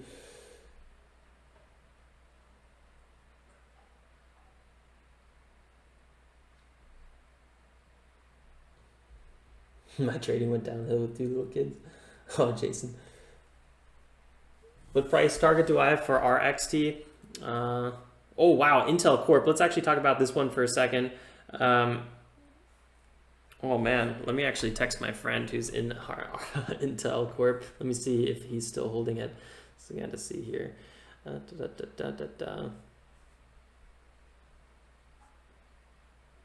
I'm actually surprised Intel took this long to sell off. I was waiting for the break of 50 for so long. And then I was waiting for like into the 45s right here. This was my big price target for so long. So they're down on earnings. I just feel like, to me, it was no surprise. I mean, AMD is taking their market share by I think ridiculous amounts in my eyes, especially just looking at from a consumer standpoint. I mean, you're seeing all these products switching out to AMD. So I was just like, why is it constantly going up here? Am I totally missing something? But yeah, it looks like the reckoning came. Good thing I didn't chase the price, but I'm still not going to chase it in these zones. Brian, what are you doing getting out of bed right now? Where's your alarm clock? AMD, here you can see it, kind of holding this area. Their earnings are coming up on the 27th. So that's going to be kind of interesting. I got to say, AMD is actually making a pretty nice chart here. I think AMD might have a breakout here. This could be a bit of a buy the rumor, sell the news. I don't know what's going to happen, but right now it looks like it's going to probably break through this zone. This could be a good setup here for AMD, guys. I like the price action on this one a lot.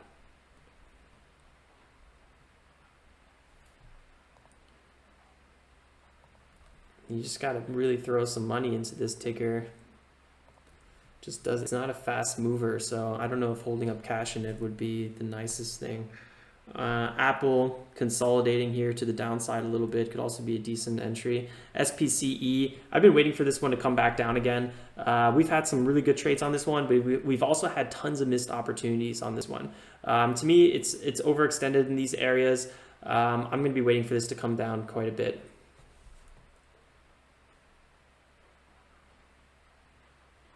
Yeah, Jacob, the AMD is slaying it. Although my new laptop's going to be Intel. Mostly, well, Yeah, it's going to be Intel. If you guys are curious, it's in the shop. I don't know if you guys saw it yesterday. I have all my I'm going to start listing all my office stuff and my reading books that I really recommend in my Amazon shop, just so you guys can see it there. It's one place I can refer all this stuff with pretty much. Yeah, I mean, like, that's the easiest way to do it. I was like, I should have done this years ago, or months ago. I wasn't around that long, but Tesla, NKLA, SHLL. This one is no longer active because it got switched its name up. WKHs, Workhorse. In this key $20 zone, guys, if you're a big Workhorse fan, which I think it's a compelling company, but at the same time, that 30 times rally from the low of 1.3 is the big reason I'm not long in it. To me, it's just too much. So, I mean, right now it's in a key $20 support zone. Could easily move back to 4.25 or so, 24 or 25. That's a 23% upside. You are risking a big drop though, but I think the risk reward on WKHs right now is actually positive. But to me, I just don't like the possibility of an offering. CLSK crawling back to $8. This could be a good catalyst or a good ticker as well, but I have a hard time trying to buy something that went all the way down to $1. That thing is making me a little bit nauseous. So yeah. KCAC is really holding this area. I'm a bit nervous that it's not going to kind of continue here. We are long at 14.46. I would like to see it move back above 16 fairly soon, but I gotta say I'm getting a little bit nervous in these zones. Ooh, ZDGE just fell off right here at 240. I don't know. We'll see. But we had a short break from that previous low, and then we pop right back up. I don't know. I'll have to look into that company a little bit more. I think I'm going to do a nice little assessment. ADT, well, we've talked about this one so many times, I'm not really sure what else I should really add to the conversation. RKT, is this what you guys were asking about just now?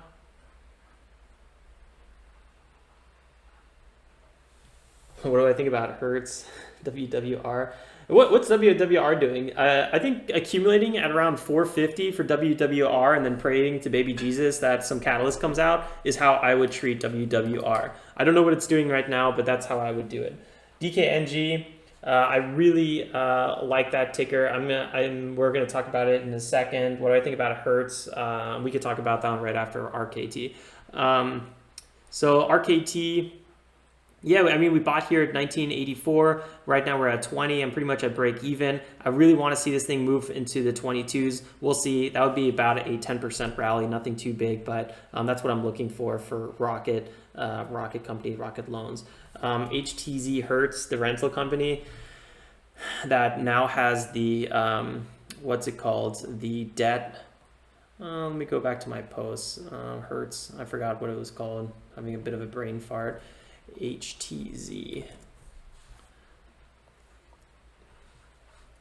So we were talking about Hertz on Monday. We're also talking about it on Friday. But basically they had a thing called,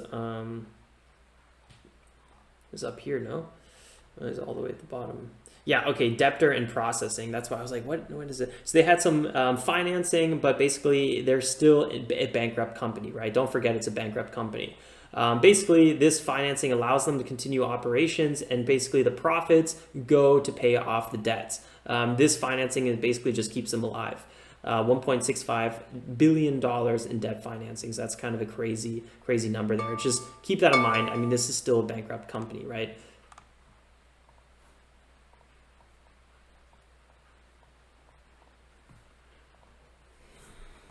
So in terms of how do I don't know, I think this was just a little bit of day trading madness over here in this area, 180%. But Hertz has that reputation of just flying. I remember in the past here, we were day trading this one a few times, and I eventually gave up on it, but it was constantly like elite gapper that was up way too much. So this thing is a flyer. I don't know, maybe accumulating near year 1.5 or something like that, just waiting for another pop might honestly be a valid trading thesis. It's kind of ridiculous. Baby Jesus the Savior, hear our prayer.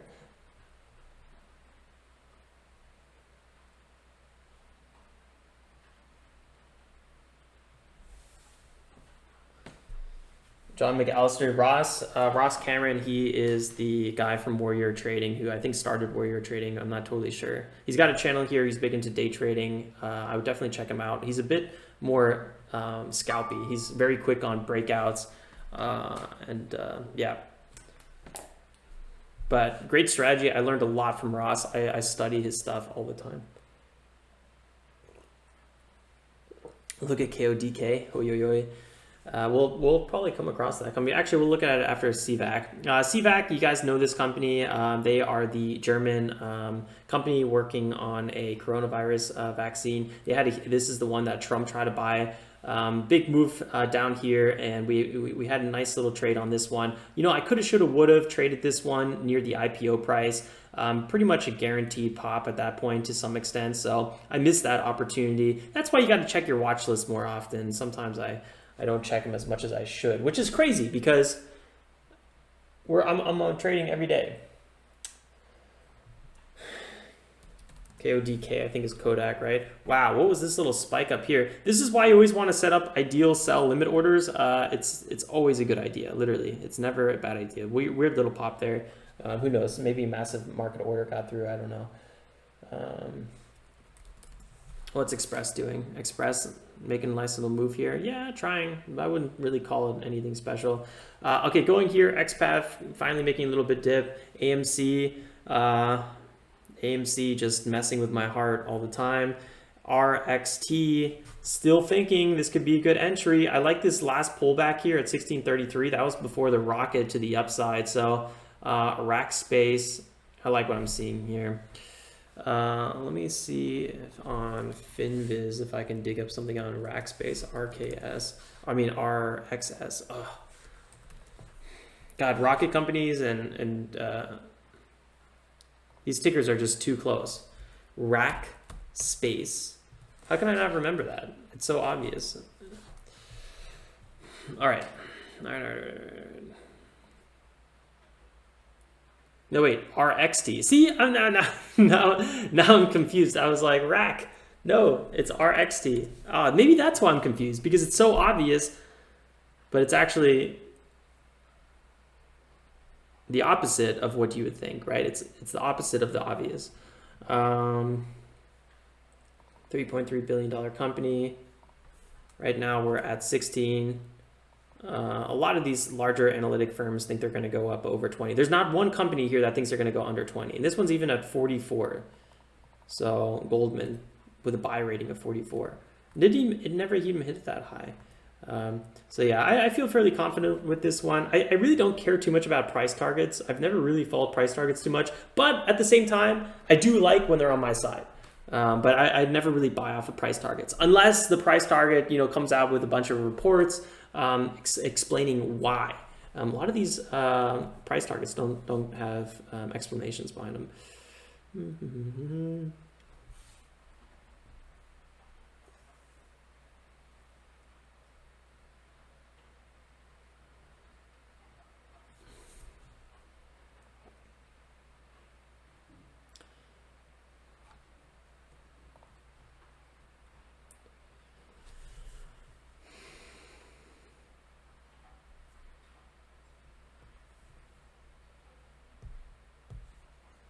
Founded in 1998, so I mean, this in Texas, that makes me like it already a little bit more.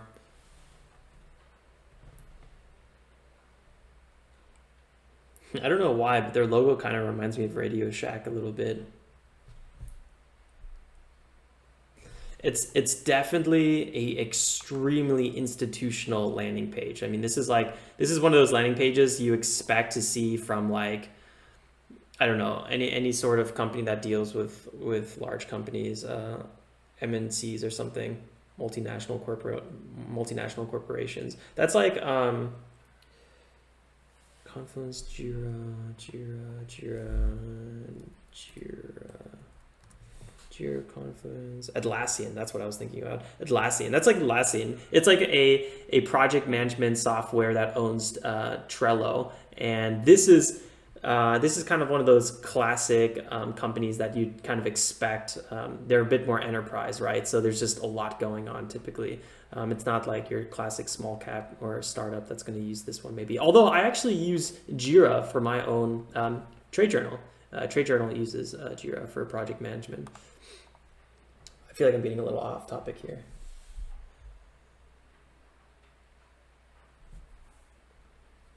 That was the Trump bump. What's the limit I have set for RXT? It's at like 1620 or something like that. Yeah, 1623. I might move it up though. I'm fairly bullish on this ticker, and I feel like this whole sell-off has been a little bit overextended. And I'm not gonna lie, I'd rather average down than be upset about missing an order by like 10 cents. So the problem is, wait, is that a problem? Oh no, it's on the right account. Let's go ahead and move this one up here a little bit. Dun, dun, dun, dun. So I'm gonna put 250 just in case it does not go down any further. 54. So we're really close for a possible entry on this one. Could easily 53 would be a little bit nicer, but yeah, I'm not gonna get crazy about. I'm gonna see if this breaks out higher here. Put an alert here and then see if. Well, yeah, if it goes lower, we'll get filled. If it breaks below 1650, then I'm going to average get my full size. If it doesn't break below, at least I'll have my first position filled. DKNG, you guys were just asking about this one. Yeah, I mean, we had some big support coming in here around the 40s. This is something we've talked about a lot. This is the big breakout zone. We're kind of coming back to those breakout zones. Sell volume has been fading. I'm hoping that it's going to have a little bit bigger pop here. I'm surprised we made it all the way back to 40. I'm looking for a nice little bit of a move back to the upside. So we'll see what we can get. I really would like to see something above 45. I'm not totally sure if we're going to get that. I'm long 120 shares on this one, so pretty much to our max position size. I coulda, shoulda, woulda averaged down a little bit. I'm not gonna lie. Yeah, so that actually would have been a nice thing to do. I could have accumulated a little bit more, but I didn't.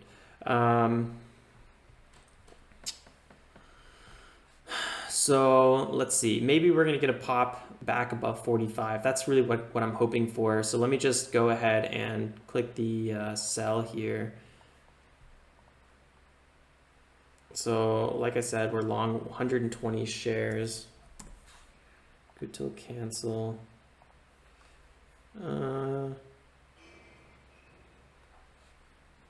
Yeah, I don't know where this is going to go. Obviously, I'm just going to go ahead and put it at 43 for now, and then we will adjust it as it goes, right? But I like to sometimes have a limit order in place just to kind of think about, as a swing trade, right, where would I like to get out? So that's kind of it in a nutshell. If we see some really good momentum with good catalysts coming in, then I don't mind holding it longer and moving my limit order. But sometimes you have these flash moves. So if I can get an exit in one of those moves, hey, that's great. Pen, I don't really have a comment on this one at the moment. Bets, the ETF for gaming, that's probably a really good pick if you can't decide between Pen and DKNG and some other tickers. CVS. Oh, actually, I have a question for you guys. I had a company contact me.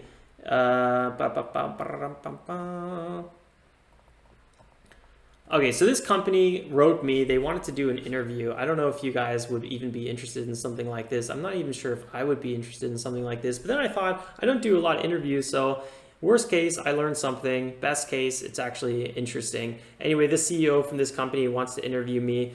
No, the other way around. He wants me to interview him. Obviously, they're trying to get some exposure. Cordia Kitchens. Now, the thing about this company, though, is Korg stock. It's an OTC. So I kind of was like, that's okay. That might be a little bit shady founded in 1988 though, so they've been around for quite some time. They're in Las Vegas. They're basically a ghost kitchen. And if you guys don't know what a ghost kitchen is, it's like since Uber Eats and all these kind of Uber or just food delivery things is becoming quite popular, especially in a place like Las Vegas. Maybe not so much in Berlin, but a company like this kind of they have one kitchen and they can do like, let's say 10 restaurants in their kitchen, right? And then boom, boom, boom, just have one efficient place to put out these orders, right? So it's a bit more efficient in that regard.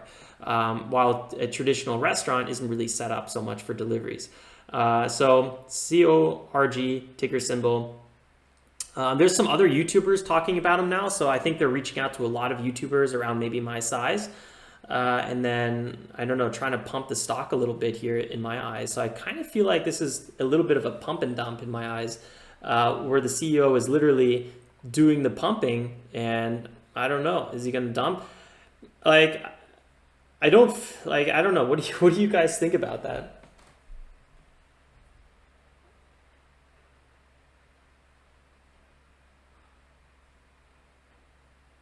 Just made 5% on Socket Rocket. Nice, man.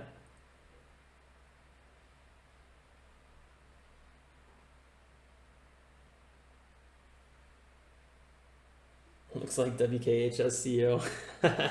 Yeah, something. It does sound a little bit sketchy, I'm not gonna lie. My first instinct was like, ugh. But I don't know. I might do it, and then I might ask him some questions like, why are you guys OTC? Why are you guys reaching out to YouTubers to talk about your company? That doesn't really sound like something a company should be focusing on. Maybe he has good answers, but I don't know. For how many years I've been trading shady small caps, there's a lot of red flags on this ticker. So I feel like, the interview could be kind of interesting because maybe we can quiz him a little bit on what's going on here.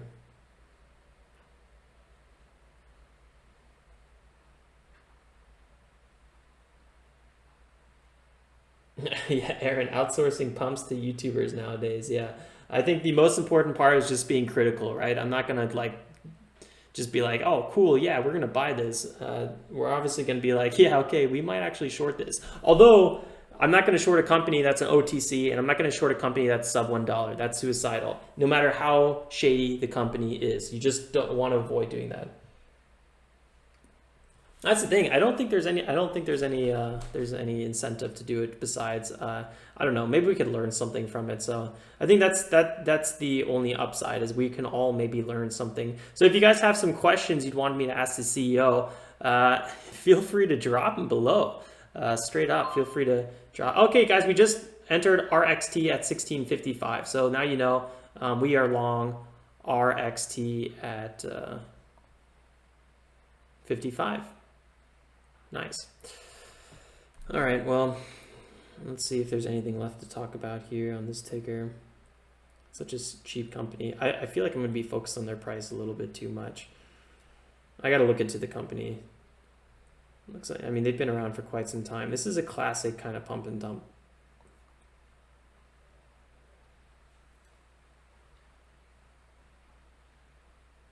Matt, I don't know if I want to be a CEO of a company like this, but maybe I can. I'll pitch the idea to him. CVS, when we were looking at this originally in the 56s, we should have maybe been a little bit more aggressive on a ticker like this. I was looking for that crack of 55, just like Walgreens, right? This thing pulled all the way down 33.88, and I was also too conservative. I was looking for a crack below where we had this kind of support zone. So below 32 or something like that is what I was looking for. Missed the bounces on both those tickers. DPHC kind of struggling here in this $20 zone, just like Workhorse. So it doesn't look like it's going to actually continue its move to the upside, but who knows. Snow, this thing is pumping like a little bit of a madman. I like the volume on here.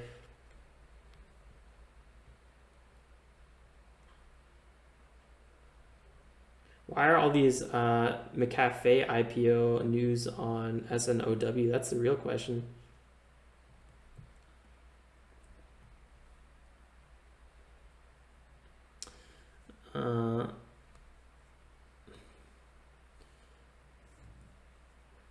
For me, we talked about Snow quite a bit. I would like to go long this company, but I was waiting for that break of 200. So I think I'm going to maintain my 200 price target, south of 200 price target on Snow. General Motors, I mean GameStop, sorry. GameStop's just ridiculously moved to the upside here. GE, General Electric. This company is killing it. This is one of my best swing trades. I'm super stoked about this one at the moment. Not best swing trades ever, but currently nicest swing trade working out. We've also been holding this one, in my defense, for way too long. So GE was bound to work at one point. JC says, I would be a CEO and short my own stock. I mean, if the charts, if that's what the charts say, I can't, you know, go against the chart gods.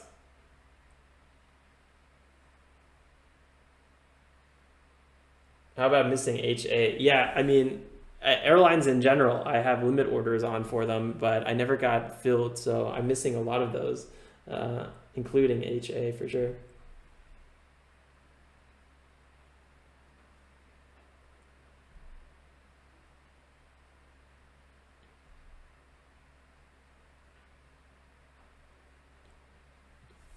All right, let's kind of go through these last ones just a little bit more quickly because I got to wrap up here. PTON, Peloton. You know, Peloton this is ridiculous. I would probably put a limit order around Peloton at 100. We've bounced off this zone so many times that there's a good chance that 100 is going to be a nice little bounce for sure. Zillow. This is a company that in my eyes is a little bit of a Corona pump and dump, and I don't think I can accumulate Z unless we return to some much more reasonable prices, maybe around 70 or so. But until then, I don't think I'm going to be long this one. IPOB. This could be a great accumulation around 17, guys. Keep a close eye on this one. I think this could be really good.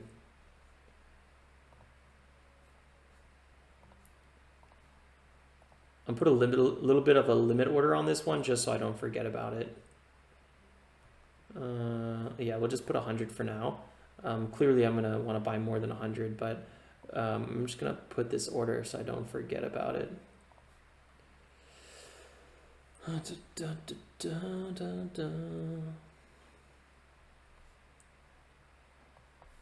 do we got here? RDFN. Was somebody just asking about RDFN? No, HYLN.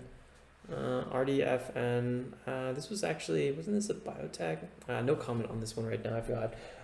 Let's HYLN, let's pop this one up. Yeah, I love this one. I'm actually long this ticker already, and I have another limit order to possibly accumulate this one a bit more in these zones. I think, you know, obviously,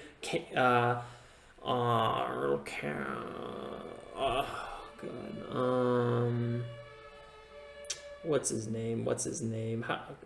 Cramer. I was trying to say Cameron. I was like, no, that's Ross Cameron. So Cramer, Jim Cramer, thinks it's going to go down to 20, and he said around 20 he would think about accumulating.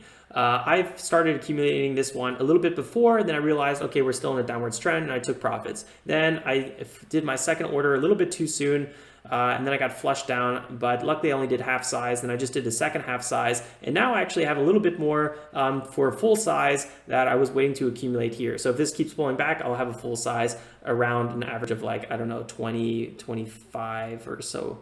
I'm not totally sure. Maybe actually more like 23. Well, let's just check. Yeah, 24.3 is my average on HYLN. So let's see what happens with this one.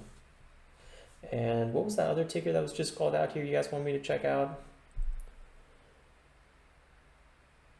GE for long term.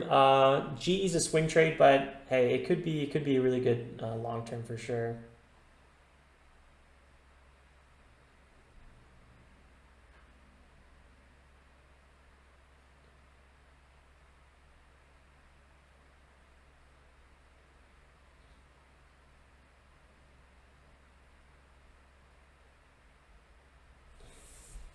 Cramer said he's going to start buying DKNG. I missed that. That's awesome. That's good for my DKNG long. Let's see Let's see how much he pumps this thing up. Pretty much, he's pretty much just a stock promoter at this point, I feel like. But he does give some good insights on the companies. But that's a good position to be in for him. The amount of like middle-aged people and older that watch CNBC is ridiculous. I even watched CNBC when I was like 21 years old, and then I was like, this is so unhelpful for day trading, so I stopped watching it. But every now and then I read some of his articles, and I find, he has some interesting feedback on a lot of companies. So he's a very knowledgeable guy. I actually, when I met him, I told him I'd do day trading, and this was like this was like 2014 or something like that. And he was like, ooh, day trading. He was like, and I was like, oh, come on. He's clearly never seen Ross Cameron before.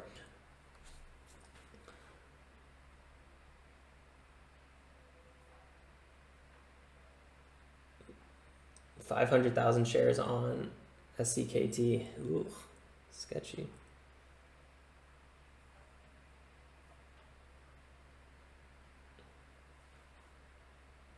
When you're on a downwards trend, you take profits on the the bounces, the retest of the 9 EMA. That's what I always do, Robert. If you're in an upwards trend, you buy on the 9 EMA. Like a Gartman. I'm not even sure what a Gartman is.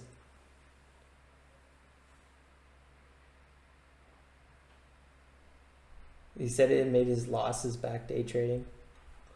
Yeah, maybe he has like a persona now where he maybe advises against it. Who knows? I mean, that's pretty much most of the tickers I wanted to talk about. There's just kind of a lot of little ones. Express kind of curling up here a little bit. Yeah, like we discussed earlier. HYLN, we talked about that one. HCAC, I say this one wrong every time.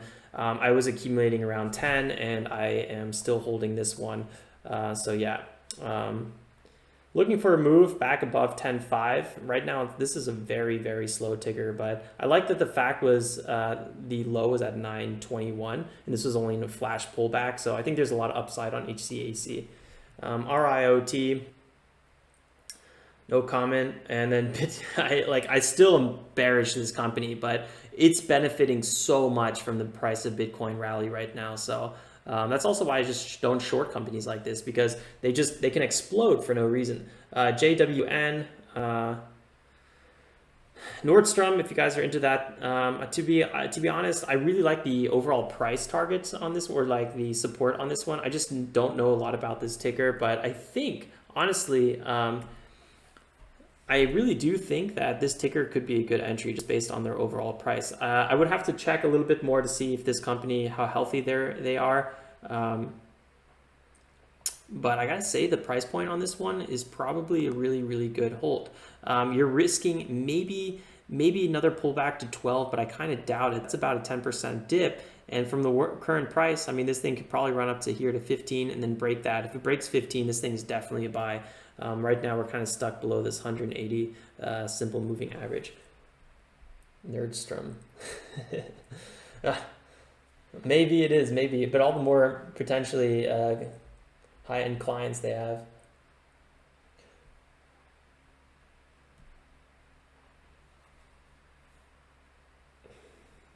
Yeah, I think a lot of people were really surprised by the overall with Snap. I mean, even me, I was like, what? Their earnings are up so much? Or just like, I just wasn't expecting it. I don't use Snapchat myself, so it's hard for me to give like a proper assessment of this company, but in terms of like personal experience. But I mean, it's had a ridiculous strong move up after their earnings came out, so this is really, really impressive. I don't think I would buy long this one though at all. Yeah, I don't really get it. I mean, it's weird. Yeah, I downloaded it. Why? Somebody wanted to send me something, and I downloaded it, and I was like, this is so ridiculous, and I deleted it pretty much the same day. And it was back when I was in the States. That everybody in the States uses Snapchat. In Europe, nobody uses Snapchat, so that's why I didn't have the app. And then not everybody, but I felt like a decent amount of people were using it. And it was just so weird. You know, if you want to, you could even send like those quick things on Instagram. No, I don't know. Whatever. It's not my, like, I'm really not the one to comment on social media.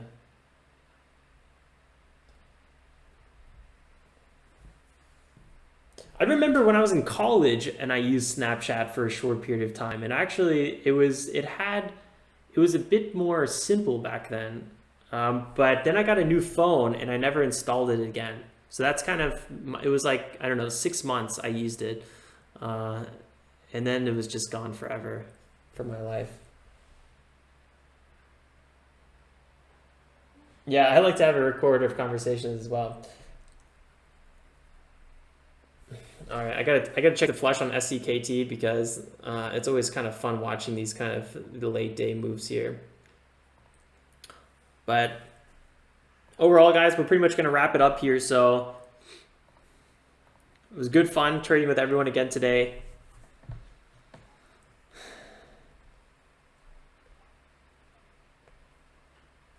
Wow, yeah, that was a ferocious flush. I would have been so upset if I was in this one. I was like, oh, you know what? Like I could do this. I could trade this ticker. It's gonna do it. And then boom, I give back all of my profits in one trade. Oh, I'd be so upset. This is why I wrap up trading at one point and I try to avoid these kind of setups.